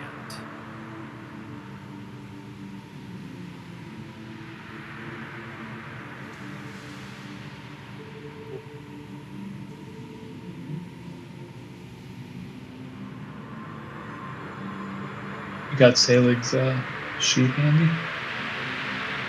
Yeah. Oh. I was in it's in my character sheet. I can look for it. Adding this great sword. Nice little whiz save. Oh, he's got a 20 wisdom. I do know that. Thomas You wouldn't actu- know that. Yeah, you'll have a wisdom save at advantage. And then you also get a +5 on top of it. What's the advantage piece? What's to say?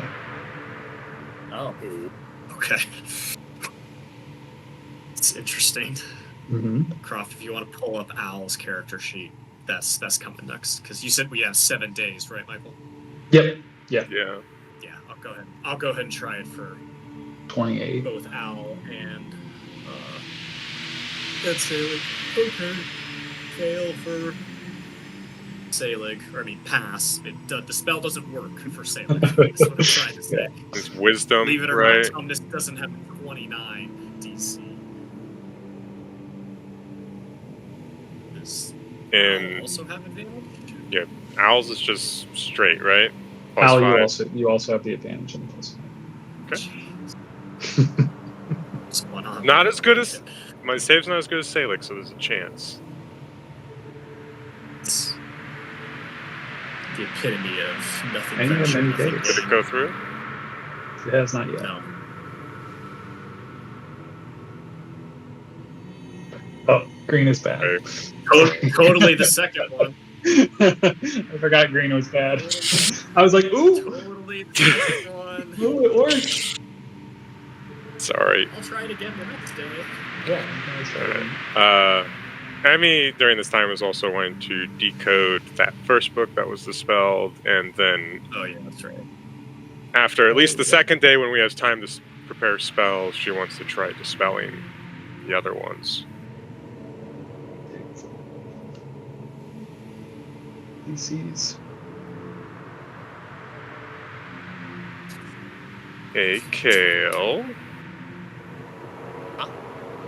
Do you have So guidance we want to say that's 1 day. for the Sure. spring?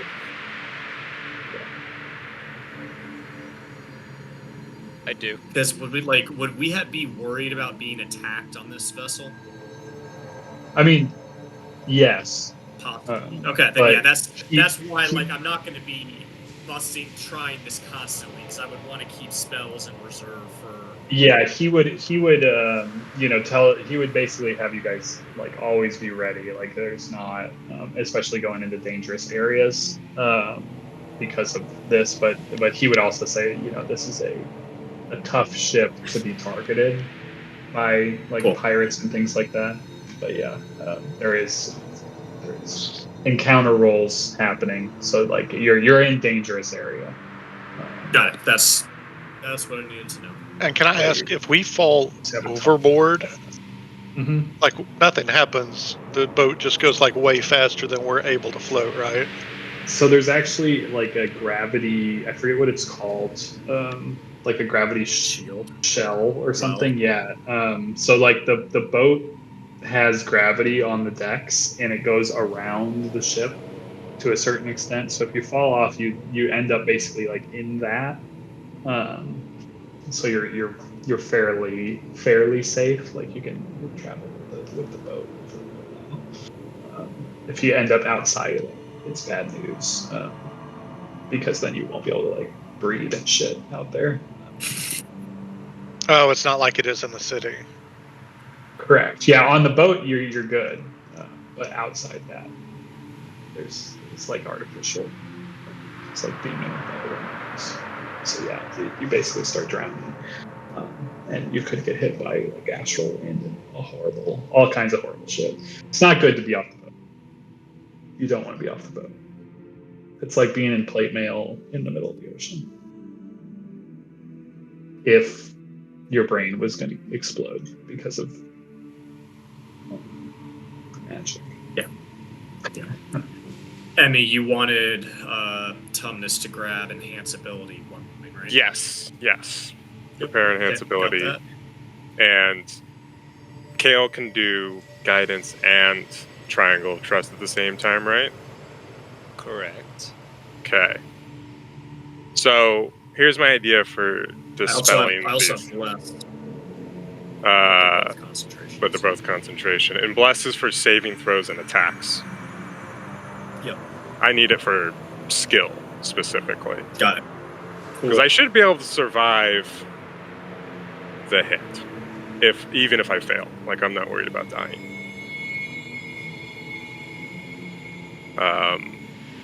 Oh, you're doing book stuff. Yeah, dispelling the other 2 books. So get 2 d4s from Kale for the check, advantage from skill enhancement or whatever the spell's called. Emmy is casting Intellect Fortress on herself, Sounds awesome. which is this. So have advantage on all the saving throws for int, whiz, and charisma. And she is going to Just also yeah, all the things coming through. all the things. Emmy is also going to activate her starry form, taking the Hey. dragon constellation. Hey, So the you only want me term to- that's ever been used in the history of D&D. the dragon one. Yeah. Oh, well, I have plans for it. Okay, so Sounds solid. so advantage plus 2d4, and then my casting dispel magic on it. Is that if you want to read it again, Michael? And I'm going to just roll one of my skills because I get plus 10 in this. Okay, I'll link it. great. Improved abjuration. I could add my proficiency for these Nice. sorts of checks. That's sick. So, and the lowest I can roll on the die is a 10 right now. Love that. Oof, not great. So that is 20. And then 2d4. 25. 25. Some might say that was the DC. 25. Some might say that. Dispels magic.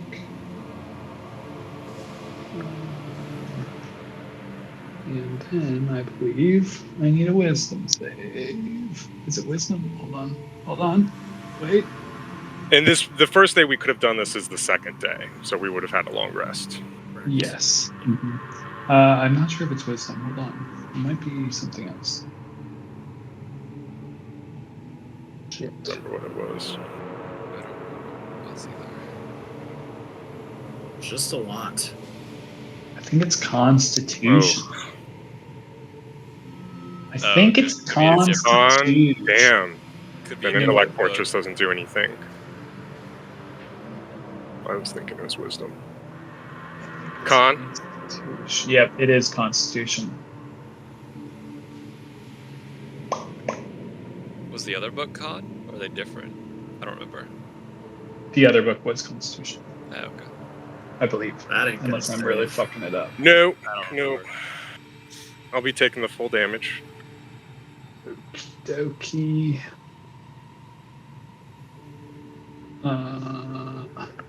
Good news is, just to us, it looks like a nosebleed, so you'll be fine. Kale will know. I remember that. It is 101 points of damage. All right. Dead. Nope. So it eats away my entire arcane ward, which is 29.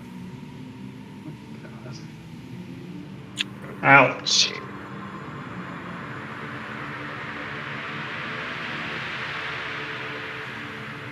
Definitely can't do this twice in one day. Oh, you serious? Absolutely not.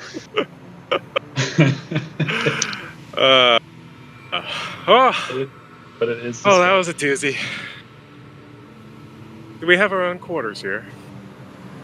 I think you guys have like there's you're with your people. Like you guys are in your rooms. Emmy's gonna go retire for the rest of the day and just It work looks on. like there's 2 rooms. There's 11 on the below deck is non-gift crew quarters, so that's for us. Nice. Oh, there you go. Yeah. Everybody's non-GIF on this thing. I see. Yeah, and Emmy's just gonna work on decoding it because it's also encoded after we dispel it, right? Yes, and in a different It language. needs to be deciphered. Correct. So then she also has to keep casting command comprehend language. Have fun. Exhausting day. We'll be For here. real. Wizard's work is never done. Should I copy some spells too? Shit. All right. Anything else that day? Thank you. Day 3? 2.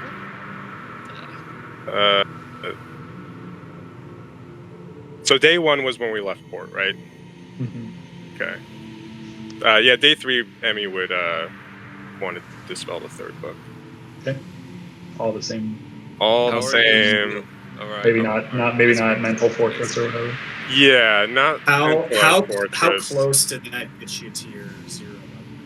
I had about a quarter of my normal hit points left Oh, so you're fine. Because of the ward, yeah. because of the ward. Yeah. Okay, gotcha. Let me see if I have I can do anything. other things, but Kay will give you a cookie. What's a cookie do? 5 temp hit points. Ooh. This is a high level D&D that I love. We're also gonna have a hero's feast, and we need to buff this thing as high as we can That is possibly. true. Yeah. I love it. I don't. I can try protection from evil and good, but I don't know if this is a source of aberration, celestial elemental, fey, fiend, or We're on a undead. new day. I need to roll a thing. Pray for evens. I don't know what that means, but yes. sure, yeah, obviously. Odds are the devil's numbers. It's we all rolling know enough, damn it. Even Nice, we did it. Alright. Okay. Even. Did we win? We just got an extra Sure. extra aid. Love it. All right, run it back, Croft. I'm just looking over my spells to see if there's anything I can do instead of mental fortress. I mean, if you're worried about it, like both Kale and I can buff you pretty well, so Yeah. you'll be. Oh, fine. I'll just do protection from good and evil. See if that actually affects it when we get time to the save. Sure. Sounds good. Okay. All right. Here is the check. 10 is the minimum. 22 plus 2d4. 29. Good D4s. And plus a d6 for fun, if you want it. Actually, What? technically it's my d6, I guess, but Maybe I should What? use. Can I use it on the saving throw? Maybe. Yeah. What is it? Can it be used on saving throw? It can be used. Yes. Cosmic Omen. That's what you were. Uh huh. Nice. Nice. All right. One con save. Nice. 18. I don't think I remember that. Oh wait. Did protection from good and evil have anything to do with it? Did that affect it? No. It does not affect it. Okay. No. Then Ready yeah, for a roll? 18. I am ready. Oh, it's bad. 92. All right. 92. Child's play. Easier than good one. yesterday. Not a good roll. I mean, Alright. good roll for you, bad roll for curses. Or whatever is happening on these books. But you did dispel all 3 of them, which is good.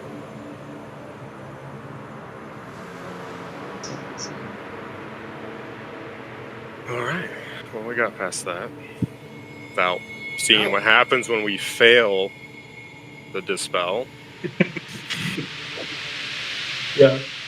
Some good D4s, let's say. Good additional add-ons there to get over that threshold. And we will thank Tumnus and Kale profusely, and then go take a nap. Cool. All right. Another day, another dollar. Nothing happens the rest of that day. Just tell me if I need to make a check for deciphering. I will have you do one at the end of the journey. Okay. For the books in general. You'll get a bonus. Remind me this. You'll get a bonus because you have the other books to cross-reference to kind of break the codes.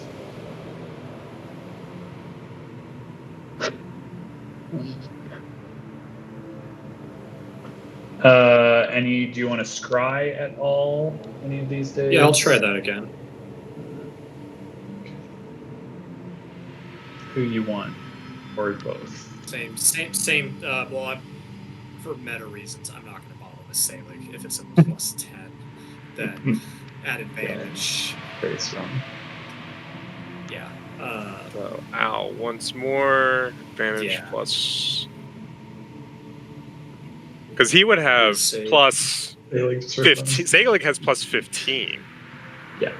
Because he gets plus extra 5 for your Yeah, exactly. familiarity Plus level. 15. Okay. Yeah, so that So- means they're rolling 3, 2, or 1. Yeah. Okay. So this Owl's is got additional plus 5 on top of that. We'll try it once more for day number 4. Okay. 16. Fail. Fail. So you feel as you're there, you feel your mind kind of go out into the ether of space.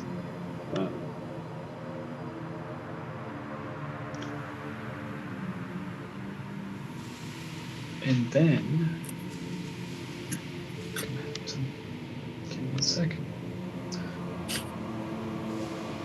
Let me check my notes to see what Al is actually doing. Yeah, what I can actually see. Scrying. Can you give me the scrying text too? Small, please. Get I would moment. love to. It creates a magical, an invisible sensor within 10 feet of the target. You can see and hear through the sensor as if you were there. The sensor moves with the target remaining within 10 feet of it through the duration. Okay. You see.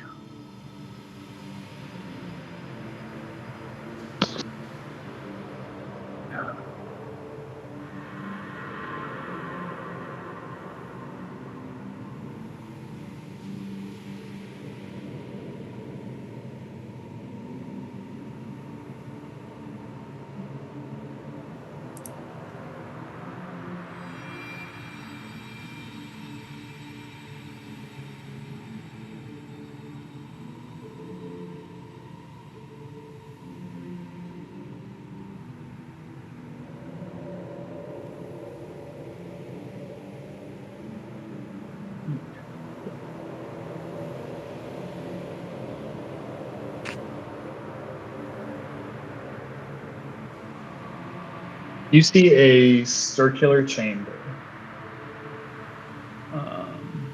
The floor within your vision is this kind of like ruddy bronze tiles on the floor. And you can see it kind of going up the wall and onto the ceiling. This kind of like almost like rippling pattern.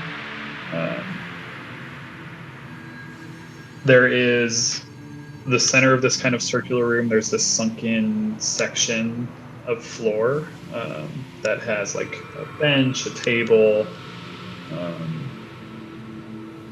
In the center is this like that. The table looks really out of place. It looks old, like dirty, rotten wood. And the rest of this place looks like opulent and futuristic.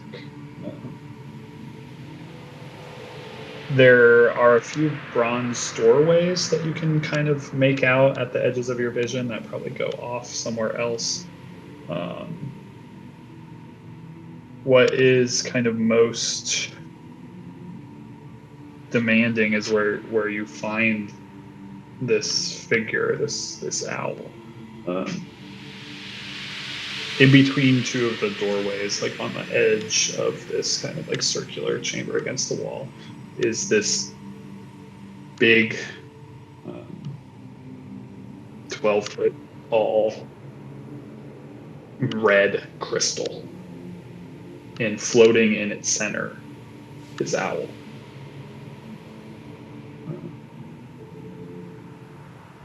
Completely unmoving. Just like you can't tell if he's alive, dead, like it just nothing. Just frozen there within this big reddish crystal that's like 12 foot tall.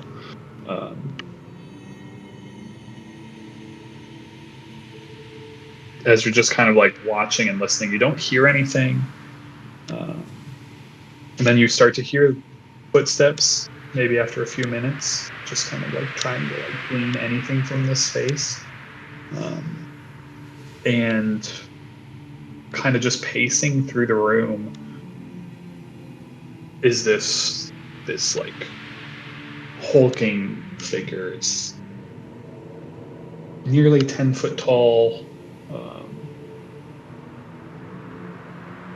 kind of in many ways like draconic or something. It has these two big wings coming out of its back, around its hips.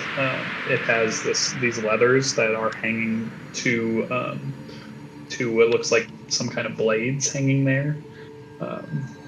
It has a serpentine tail that goes behind it. Its scales are these like kind of black, like black opalescent scales.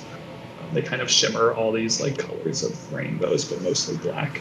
Two massive horns that kind of come around its face, and it just walks by. It glances up at the crystal as it walks by, and then it just continues pacing, and it goes out the door into another area. Can I make any sort of check for what kind of creature that is, if I have any idea? Yeah, you can go Arcana. Great at that.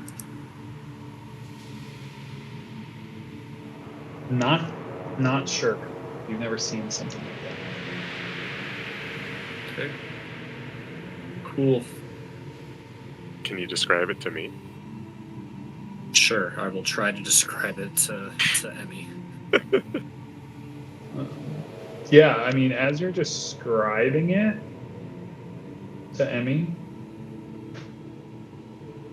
Xerxes, you've seen one of these before.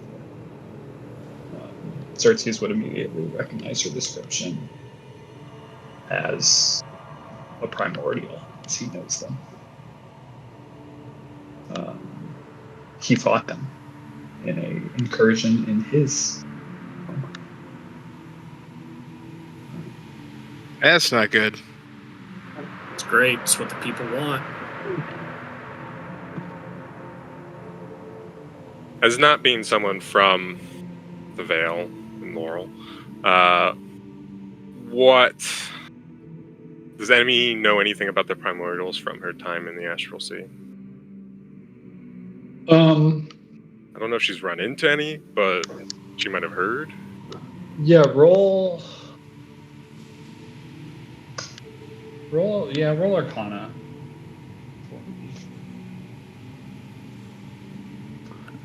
So with that, I'm not sure that you necessarily know them exactly. Like, but you know, rumors. Yeah, you know hearsay? of them in the sense that like these are creatures that exist, have existed within the realms of, these places, like forever. They were here before the gods arrived. And they existed in the places between, magic and the divine. These are ancient and strange beings that in your world, in Xerxes and Kale's world, existed sometimes since very long. So like they are the boogeymen of, they're not these elder evils, but they're the servants of, is a lot of times what they're thought of. Like these aren't these are the lieutenants. These are the even the infantry of these much worse creatures. So like this place that you're seeing being described, and then Xerxes fighting them is like probably kind of wild to me. Like, I mean, you would like ask all about them. yeah, I mean, like, wait, you said your world Met was them? bad, but it's that bad? They had these things here, like on your in your world. Yeah, they just have very very deep connections to ancient times before the gods. Why would they meddle? We know where. At this point, Do we know where they reside in the astral sea or on this plane? you would think the outer planes, like Okay. even specific. further out, just like the unspecific worlds that are beyond the astral sea. Of that. So, I don't know if I ever had this magic item on my character sheet. So I don't know I can't remember the specifics of how to use it, Michael. Emmy Cool. is going to pull out the Stone of Galore. Amazing. It's been a long time. Been a while. And she's going to cast Protection of Good and Evil on herself. Very exciting. We could just make up whatever and say, "Hey, I have this on my character sheet," and I could be like, "Yeah, sure, okay." Well, I know all about the stone.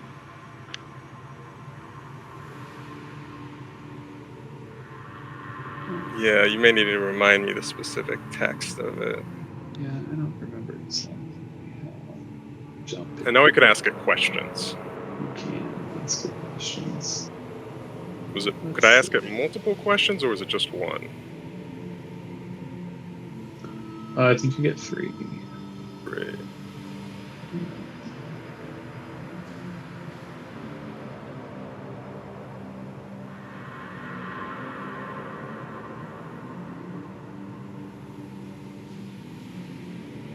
I don't think you have to roll anything. I think you just end up going in. It's kind of like it works like legend more.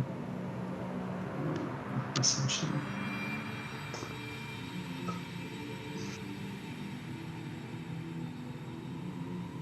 Okay, great.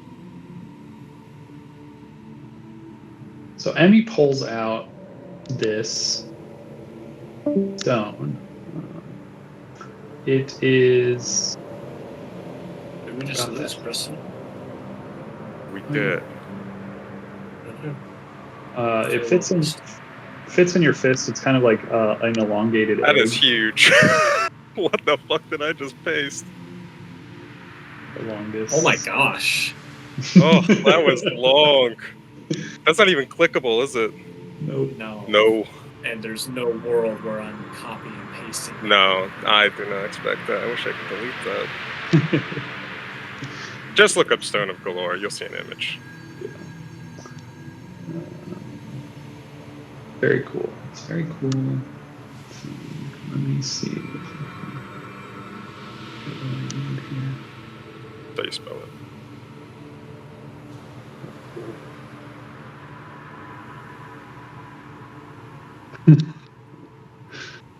Okay. Thank you for laughing at my joke, Michael. Just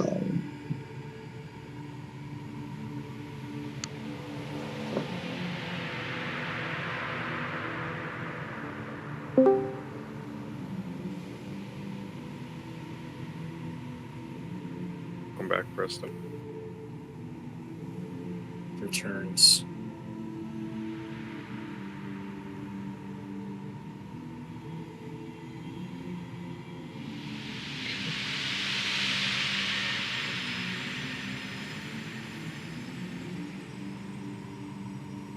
where what I'm looking for.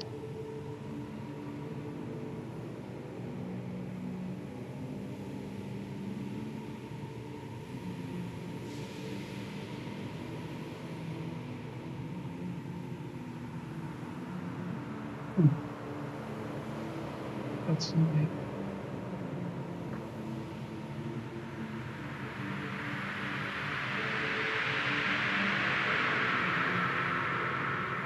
really annoying. My thing's not what I thought it was.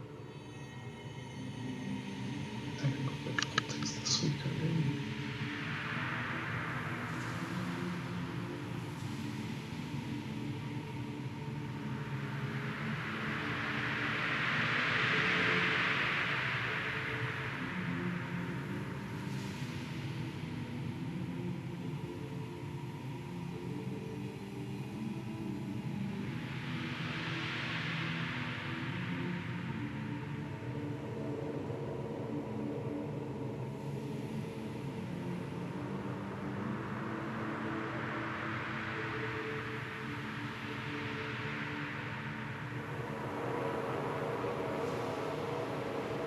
Okay, well, I can't find my thing.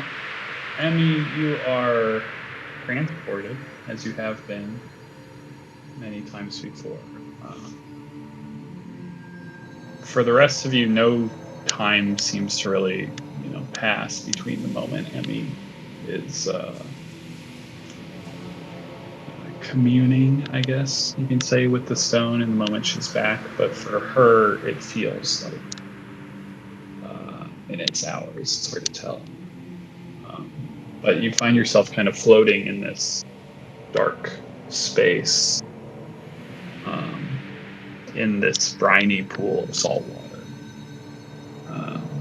And the familiar dark shape of this massive fish creature with these massive tentacles coming down and then these 3 red eyes vertical on its head slowly swims around you and comes out of the darkness, greeting you with what should be a really cool drop that it's not in my thing anymore, and I'm really mad about it. Really mad about it. Why is that? Because it was. That's sad. Really sad. I had it. I had it right here. I don't know why it's not up.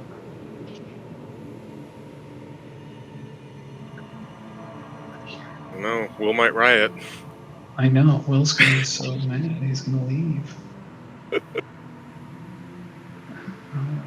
where it was. I'm really mad about it. Deleting Yes.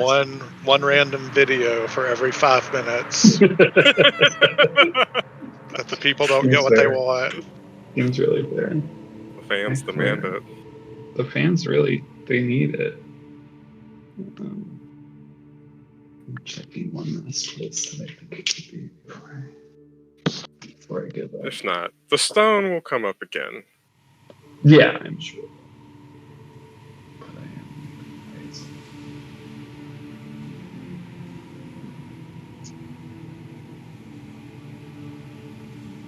Also ask about Rowena sometime too. Oh, wait a second. He might have done this. I think.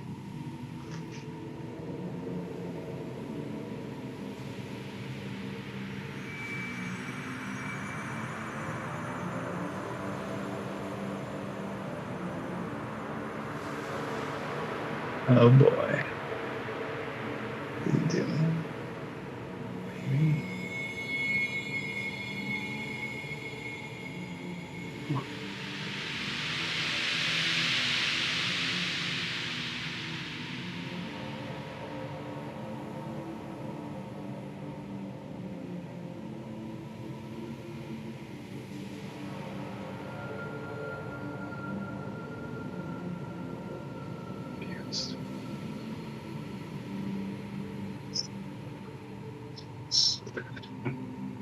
Okay, I think I did find it actually. Sorry.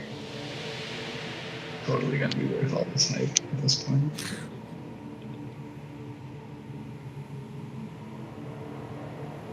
You are in the presence of the Almighty, all-knowing, the ageless Galore. Why have you come?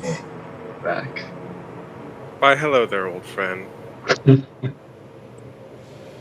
was cool.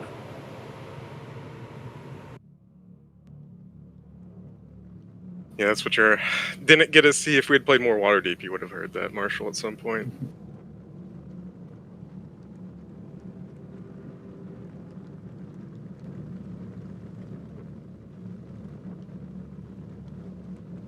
Hey, what do you got for Galore? Just one question, right? Because it's legend lore. Yeah, just a single question. What can you tell me about the primordials? Where do they come from? Who do they serve?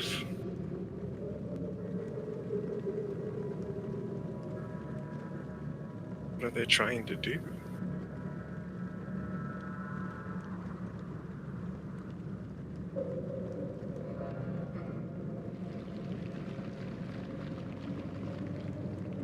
Don't be shy, Galore. He swims around a bit.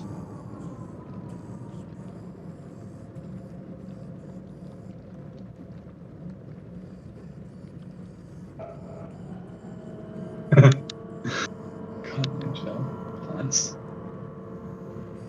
See if I have The other image I have of Galore is Poe from Avatar: The Last Airbender, the Face Stealer. Mm. Do you remember, like, that huge, like, centipede serpentine thing? Really like, cool that's also design. another cool voice. Yeah, just really cool voice option too, of just like, how may I help you? That's kind of what it looks like. That's horrifying.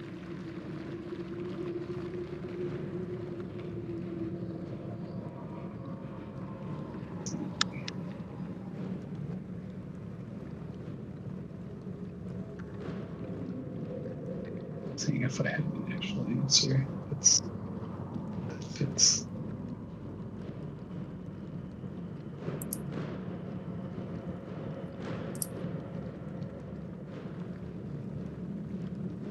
Back again for a moment. You're good. You didn't miss anything. Okay, good. It was not a great look though. It was a tough screenshot.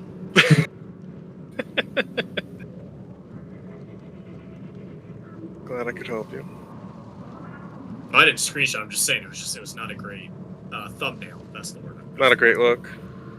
Yeah, not a great look. Yeah, it looks something like that, I'm sure.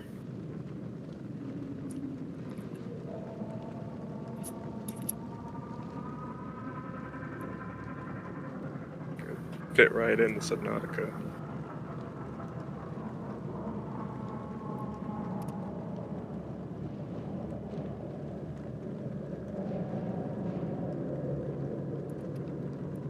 Okay.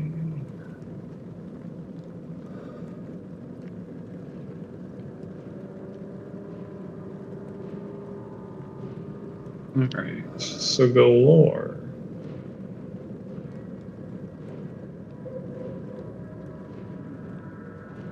Kind of looks at you, puzzled for a moment.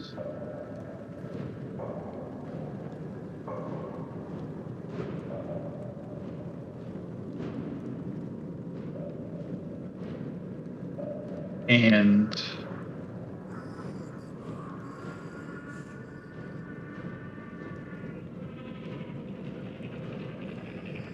the primordials.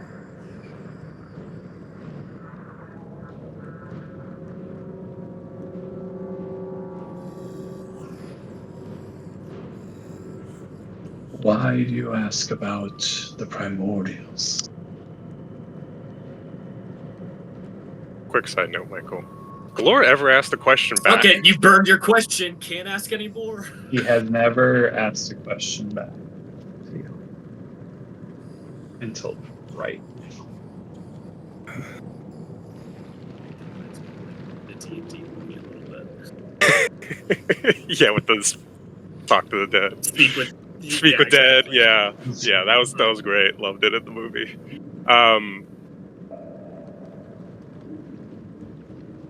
I might be coming up against them soon, and would like to know everything I could about them before so.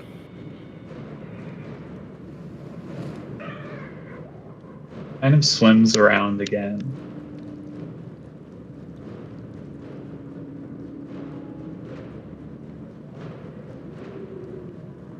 Where are we,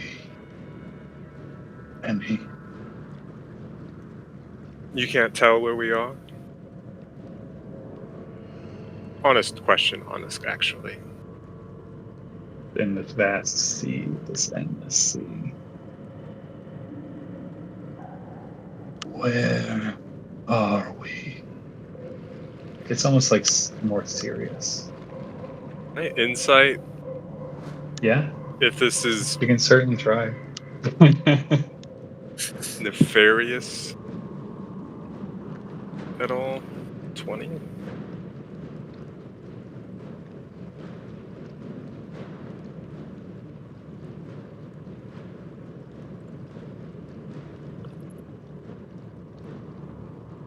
There, if you weren't already put off by the fact that he didn't answer your question, even he's not answered before in the way of saying I don't know the answer to that question, but otherwise he's always answered in some kind of like kind of cryptic. He seems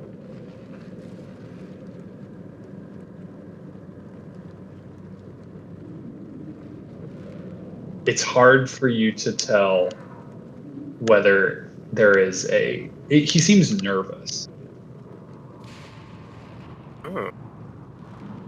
off-put.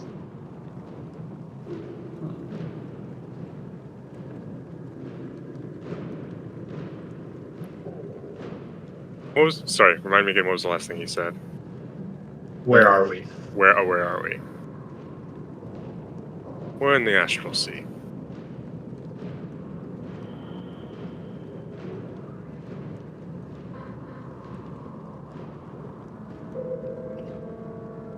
I've taken you here before.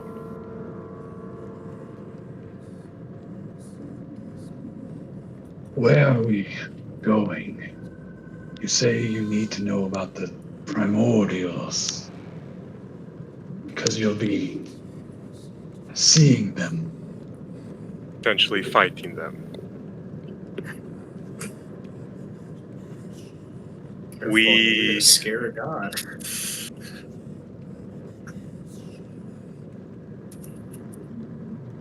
One of my compatriots scryed in on someone we are looking for and found one as its jailer.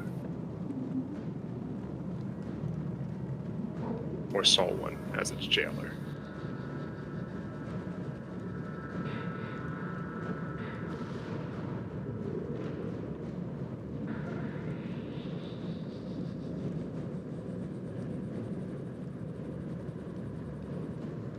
And apparently some of my compatriots have fought them before.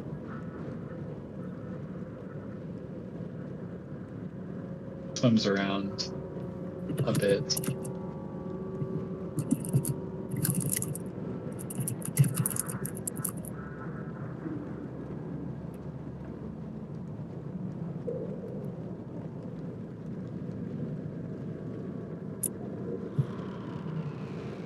What do you know, Galore? He slows down and he's like right in front of you, like 10 feet away, but now just facing you. He's no longer swimming in circles. And he's just kind of like looking at you with those 3 eyes. You are meddling.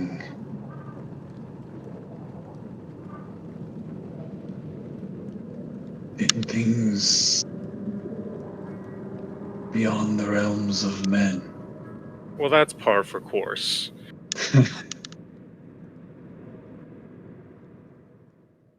I will tell you what I know Thank you. about my brethren. Brethren. No love for your own kin? He starts, going back to swimming in the circles like he normally does.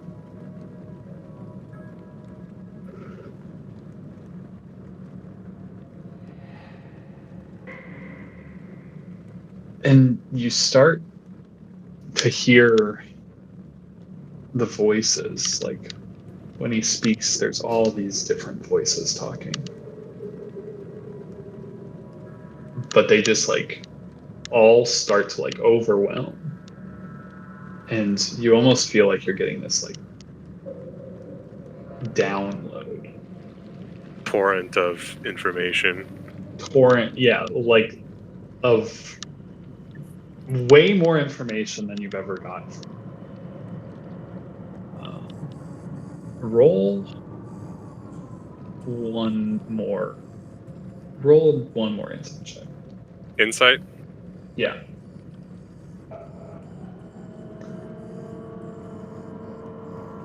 With that, you're not sure whether the information that he's you can just feel all this information about primordials hitting your brain.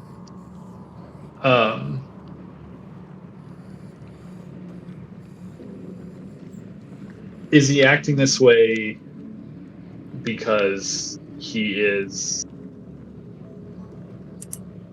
scared of these things, or because he wants you to be able to defeat them? You don't. But this is the most insight you've ever really gleaned from him at about one time about any one thing.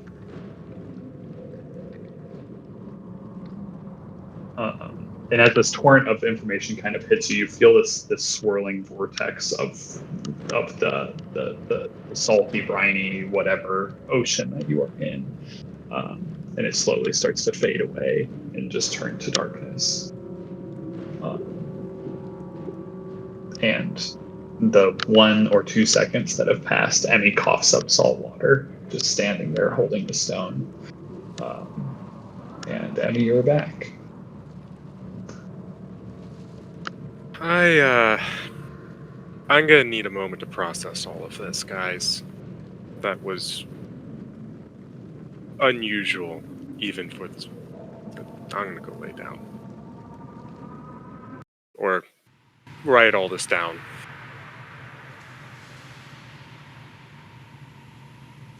Their admiral is Molo is like, why is Emmy always sleeping? He's very lazy.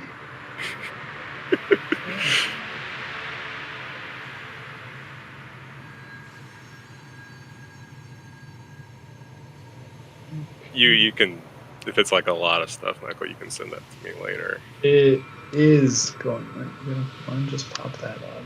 Let's see if you can remember these guys. It's been a long time since you've looked at them. Yeah. It definitely has. They're scary still. Those are the primordials that you've seen. That's a And yeah. huge sword up our bait. That's bigger than a great sword right there. God, it's scary. Yeah, so I will send you some intel that you have on them. And there might be a little info about what galore personal opinion. Yeah, some personal opinions as well. Some writing in the margins there from the and I think that might be helpful to the party. Good.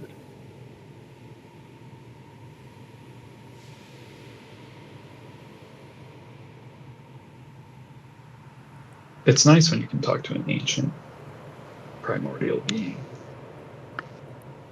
Has its uses. And detriments, but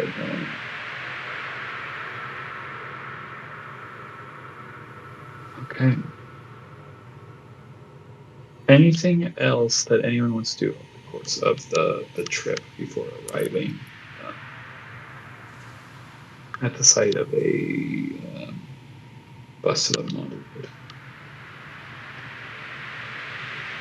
I mean, Xerxes would obviously be intrigued by both cannon technology and muskets on hippopotamuses. He does have a musket, and he is happy to chat about his fucking musket. He does carries a lot of interesting things that I bet Xerxes would find pretty wild. They do use gunpowder, black powder, essentially. The man carries a musket. He also carries a pistol, and he carries a fragmentation grenade. So that's fun. Danny's fucking good with it too. That's the other thing. I mean, it's just he's solid. If you were still using black powder, like and had to do it, there would be so much black powder on this boat for you to deal with. Be making bombs left and right. Mm-hmm.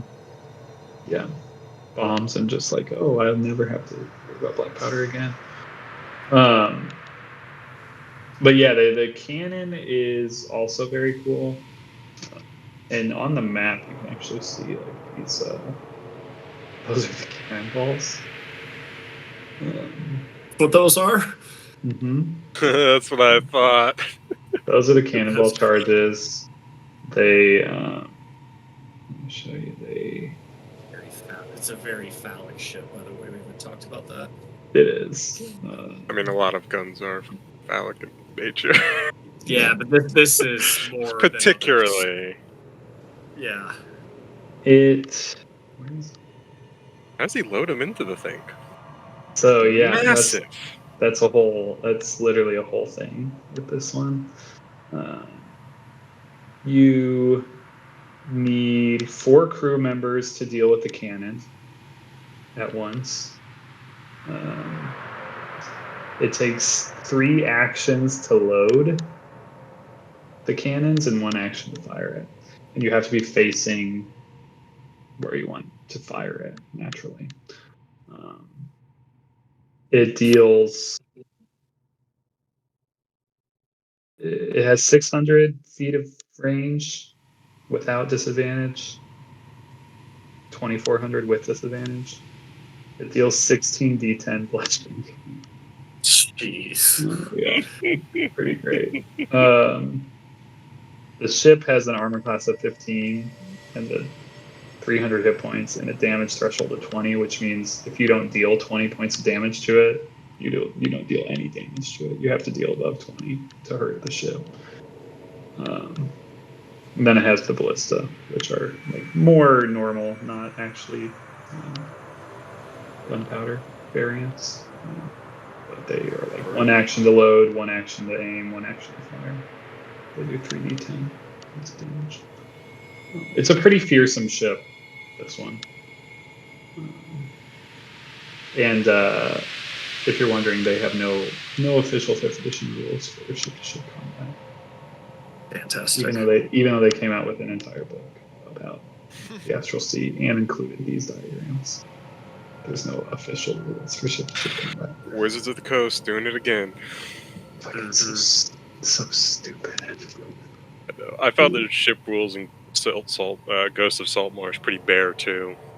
Yeah, I have some ship rolls in case we needed them, but we have not rolled any encounters for the ships over your 7 days, and it's pretty low chance with this ship anyway. So, if you were in that little fucker, you probably would have had to deal with some stuff. Yeah, that's That's probably correct to be like, let's talk to the bounty hunters first. Yeah, maybe one day we can just do ship combat for fun because the rules that I have are actually pretty cool. But it would not be fun in this ship. Let me tell you, it's the facing rules of this one and the big cannon. As dope and badass as it is, and scary actually, and like how much damage it can do, it's actually like a bit of a disadvantage in like the ship combat. I'm not going to force you to deal with that in this thing. And just, I don't think it would be that fun. It'd be a waste of time. We'll see. We'll see. Maybe one day we'll get there. Okay.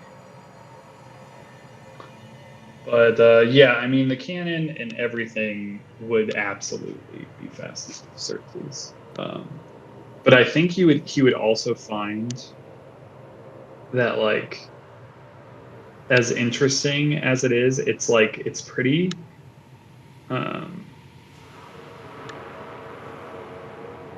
it's rudimentary to a point, like especially for where you are now, Xerxes. Like it's even like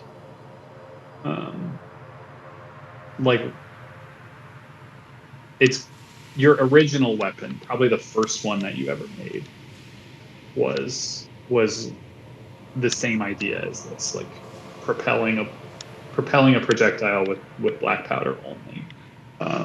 No infusion of any kind of magic or anything like that. Like this is pretty strictly just black powder sending these explosive charges through space. They're not very while they are flying a ship through the astral sea magically.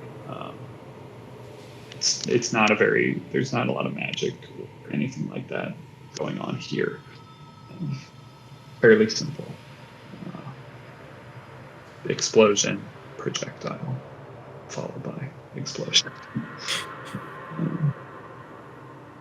But while the scale is quite impressive, and the fact that someone else is doing this thing that you did, and are like the only one of two people in your realm that's ever done it, that part of it is probably impressive. That part of it is like interesting.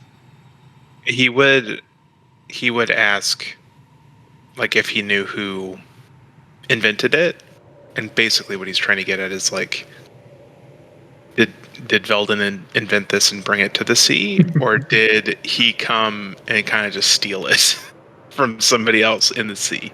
Or it could have been two different paths, you know what I mean? But that's kind of what he's. Yeah, curious. I think just from this guy specifically, you know, this guy is very this is a gift technology as far as he's concerned, as far as he believes.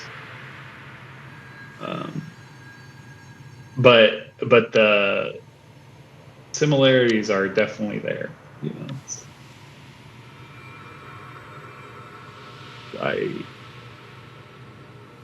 There's something.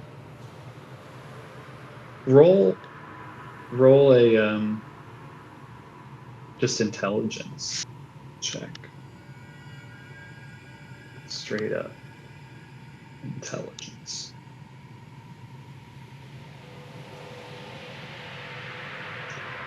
Yeah. You basically, after conversing with this guy and like looking at his weapon, looking at the gun, you can't draw any specific conclusion to that question. Like, did they make this up on their own, or did Veldin? Is this Veldin technology, or did Veldin steal this technology? I think you can't really discern an answer without necessarily having one of these things to like actually physically take apart or whatever and deal with. Which you could also attempt to do that. He probably would, just as over the course of the journey. Why not? What else he's got to do? Yeah, so he's not going to let you have any of his weapons. Like, he's very defensive of them, as they're his. But if you want to persuade the man, I'll give you a persuasion check at advantage, and we'll say that's breaking him down over the course of a few days.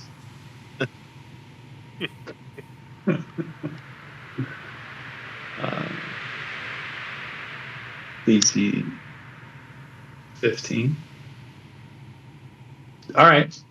He'll let you see his pistol. With 2 days left in the trek, he will let you check out his pistol. He will take all the bullets and the black powder. But I think maybe over the course of the time you show him, Xerxes' gun made of light, be like, listen, friend, I've evolved. listen, I have an idea of how to use this thing. All right. So with the pistol, can you roll straight intelligence with advantage? Does it let you do that I could try. on the sheet?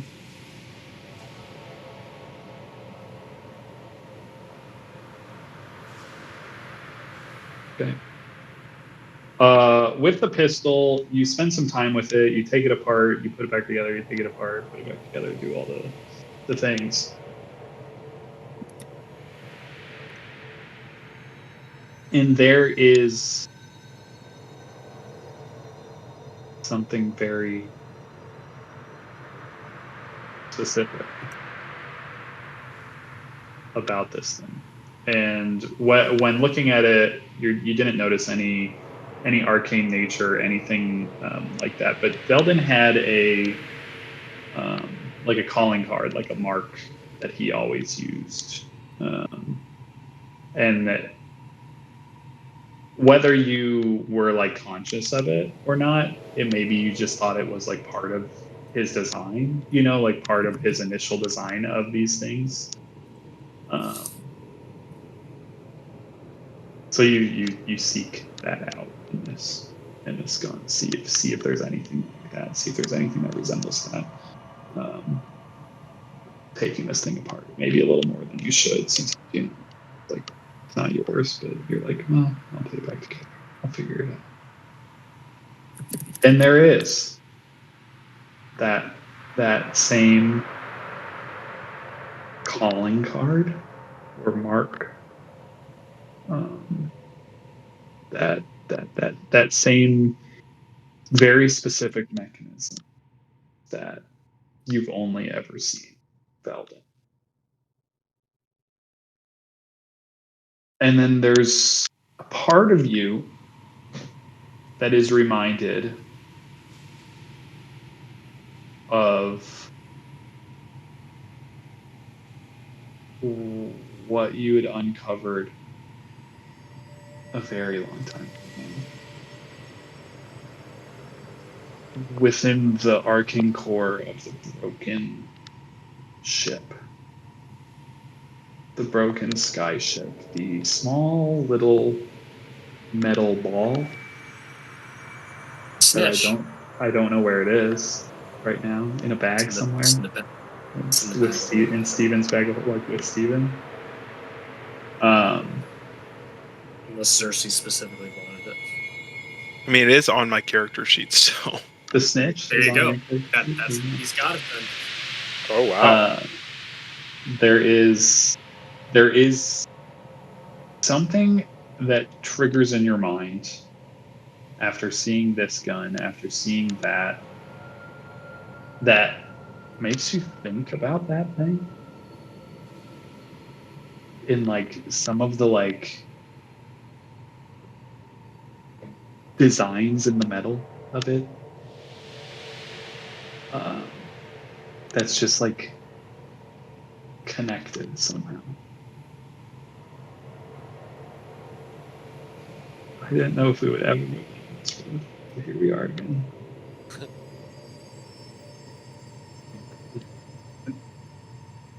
What was that Zelda thing?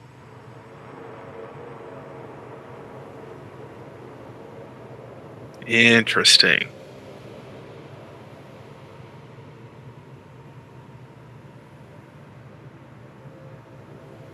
It's hard for you to tell anything about like dating, like when this thing was made or anything like that. The astral sea's weird in that way, and then this is just like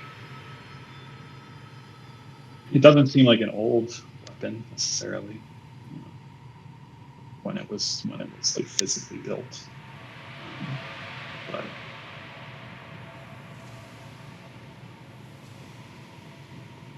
amongst all the current chaos, as you go, you know, back into your gear-headed comfort zone, passing the time on this boat, you feel like there's some connection between the mechanical gun that the skiff has and the technology that Velden was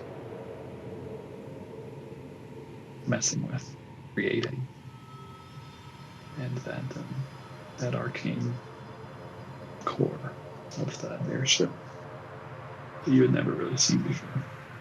It's uncovering that.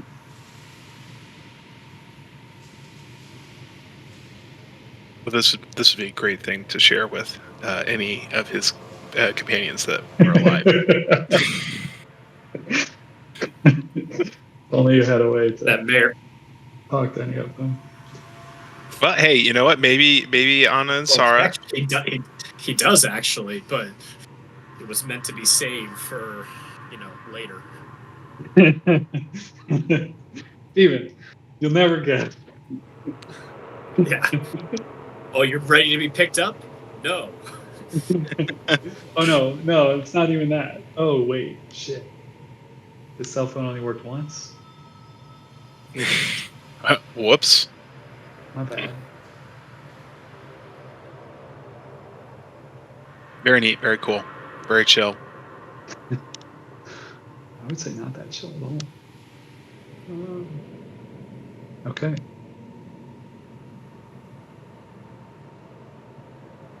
Interesting. Interesting things are happening right now.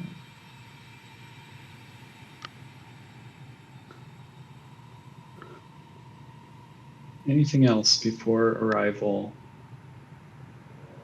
near a busted nautiloid?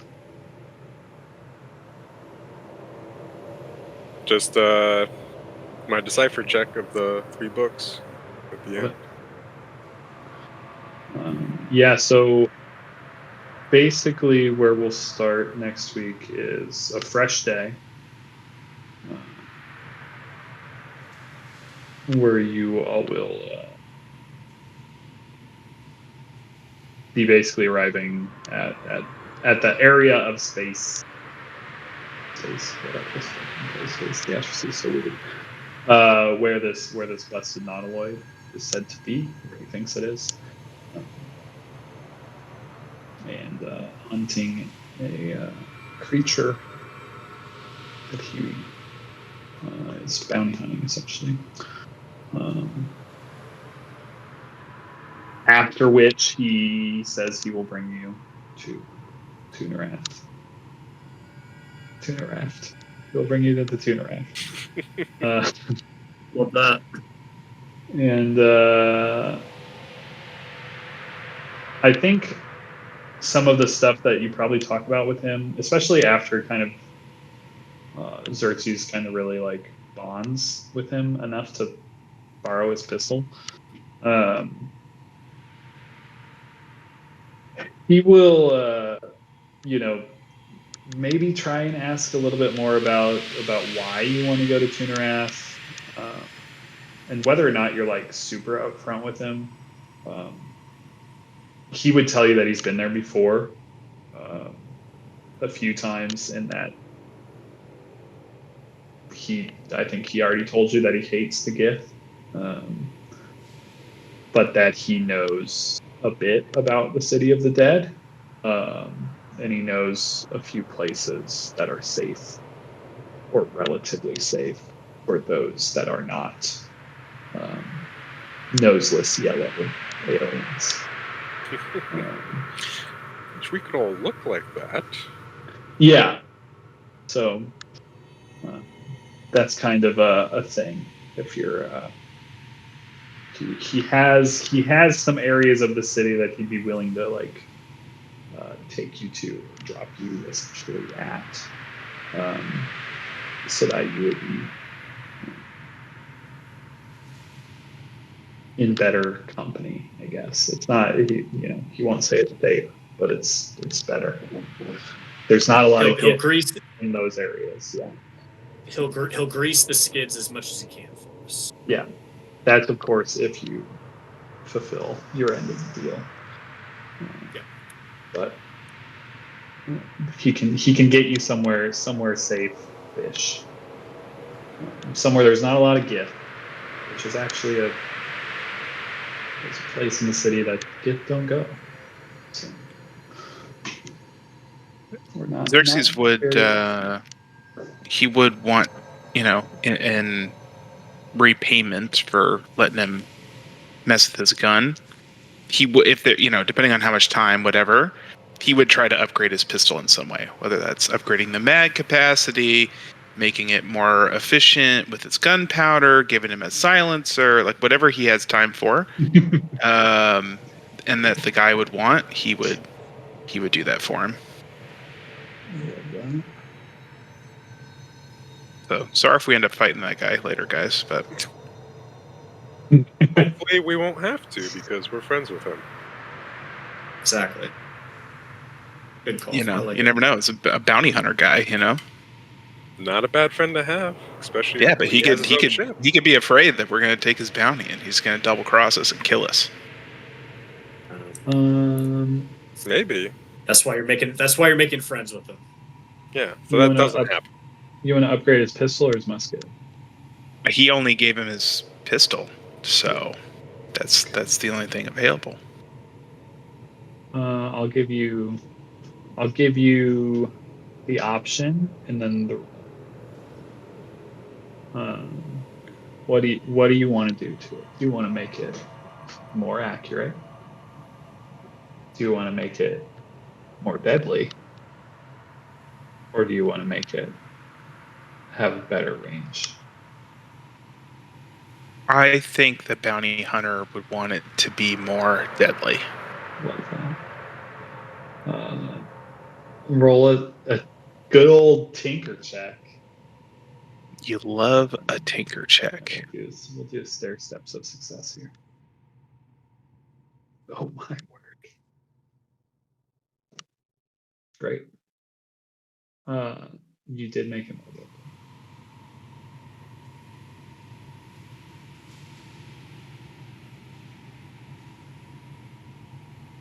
Pistol. Pistol hits a little harder now. And he's so excited about it. He's gonna shoot a freaking squid man in the face.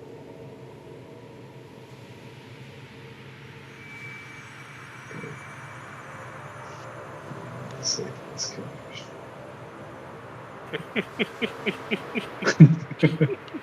So that's Yeah, unless he's an NPC in it and coming with. Yeah, he might be now. Yeah.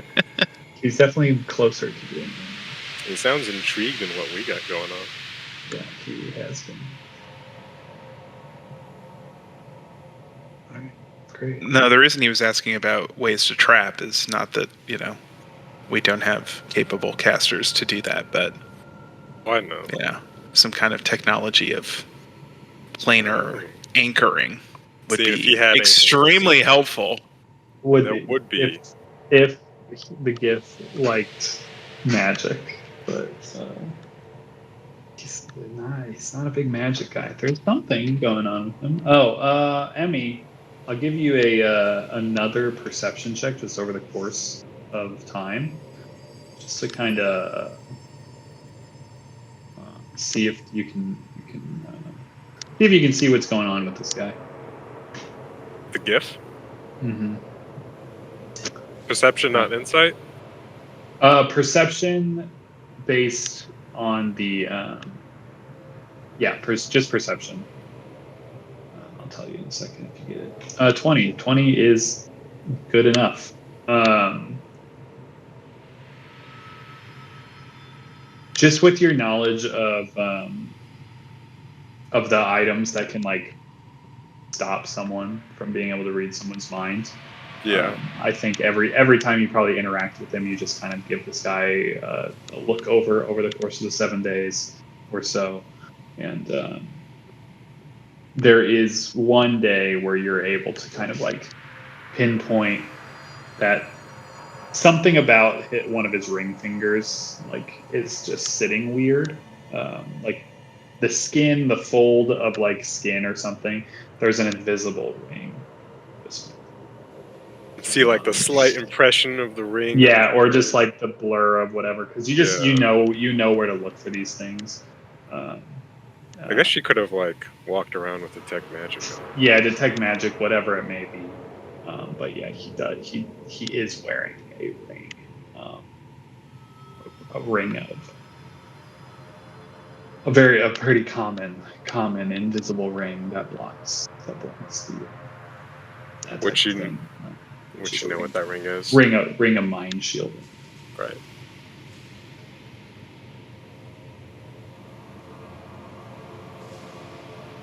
Which does track with someone hunting a squid man. It.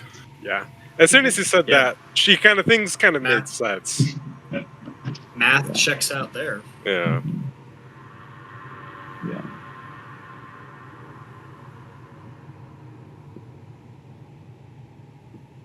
Okay. Astral Sea Adventures continue. Next week, you get to meet an Nautiloid. So that's fun. Attack and raid an Nautiloid. Mm-hmm. Very cool. Decipher check. Oh yeah, that too. Do you have any specific thing that helps you with ciphers or anything?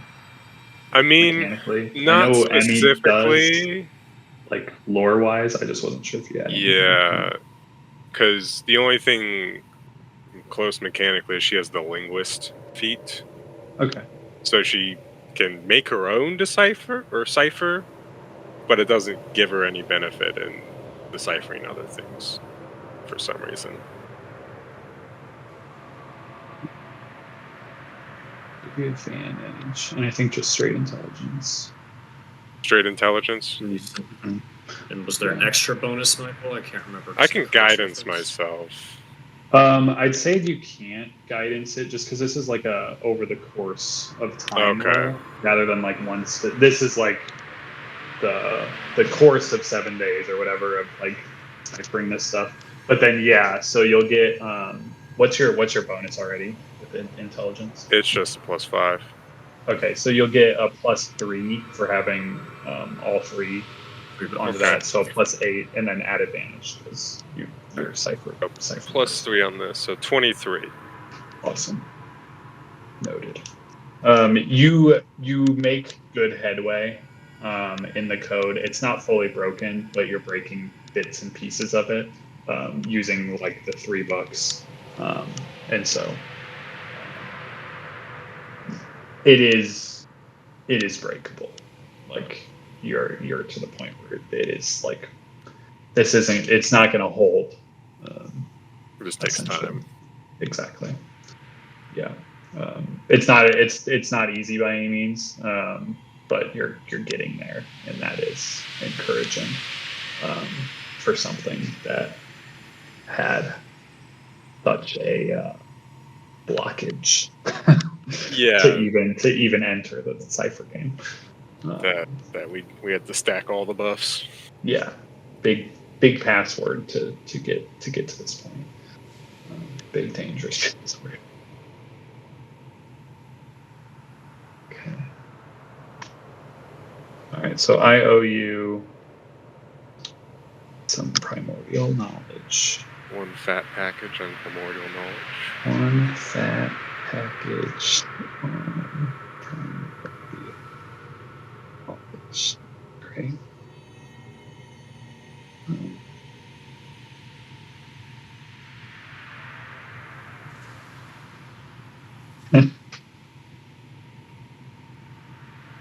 I think we also need a Fantastic. dissertation on black powder, its uses in the astral sea, Maranthian warships.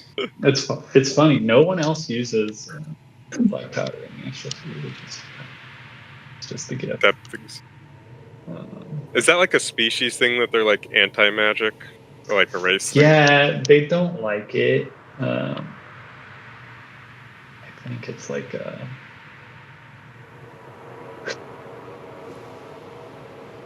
yeah, so it's like the little tidbit of lore. Some gift become wizards, clerics, and other kinds of spellcasters, but they're so infrequent that most gift mercenary units have no magical capability. Typical gift are smart as the average human, but their focus on military training to the exclusion of all other areas of study can make them seem dull-witted to those who have more varied interests.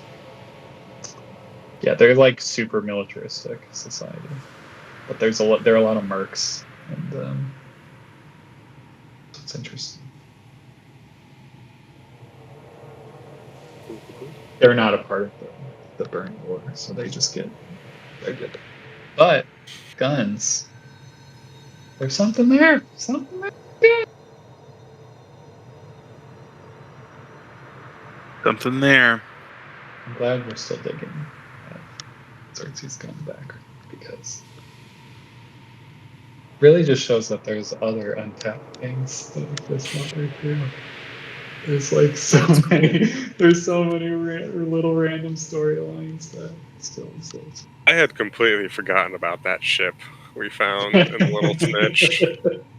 Just I forget his name. the guy that It starts with the spider guy, E. or Emil. Emil. Yeah. Or the name.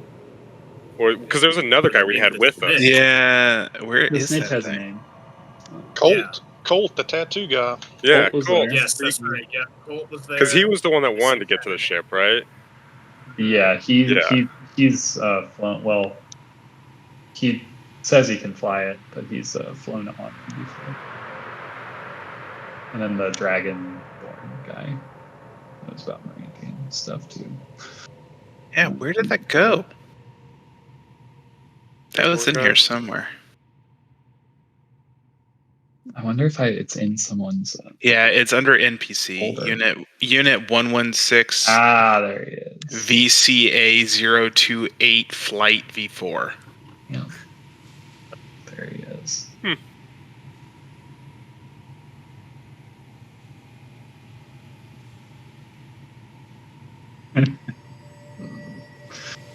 There he is. Look at this guy.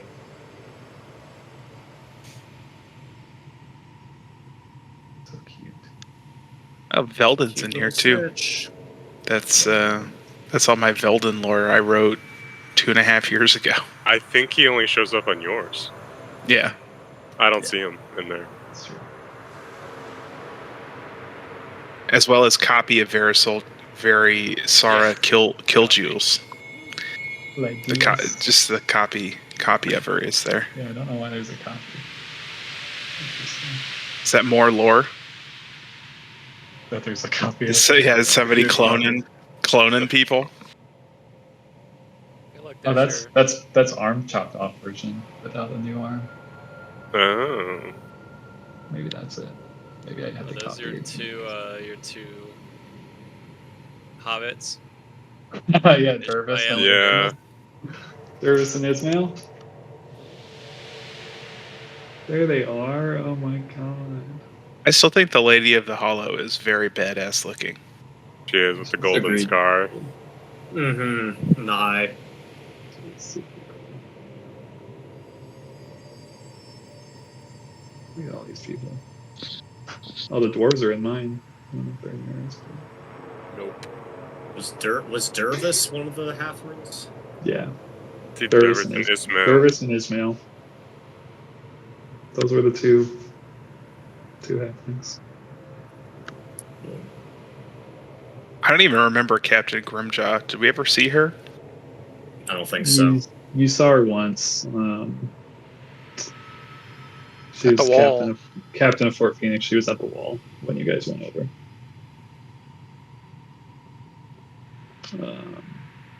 Arthur knew her from his backstory. That's right. His 0.5. Kind of a badass. Wow, she was a badass then. She was level 4. Not badass now. I think she's actually dead. Ooh. Not at our end. No. Guessing that happened before we got to Briarwood. Yeah. Is Lady There's Evelina still one around? more too. I can't tell you that. I think as far as last thing we heard from Arthur? Arthur, or at least I'm guessing that would have come up if Arthur had known, because he could have sent Sure. stoned us. Or Yeah, should have. him and Fent were staying at the home. But the And last time we Chaudhry was saw- our helper, right? Yeah, The messenger Chaudhry guy, basically. Chaudhry was I think people thought he was Yofun for a little while. He was Yofun's Yeah, that dude. I go-between. definitely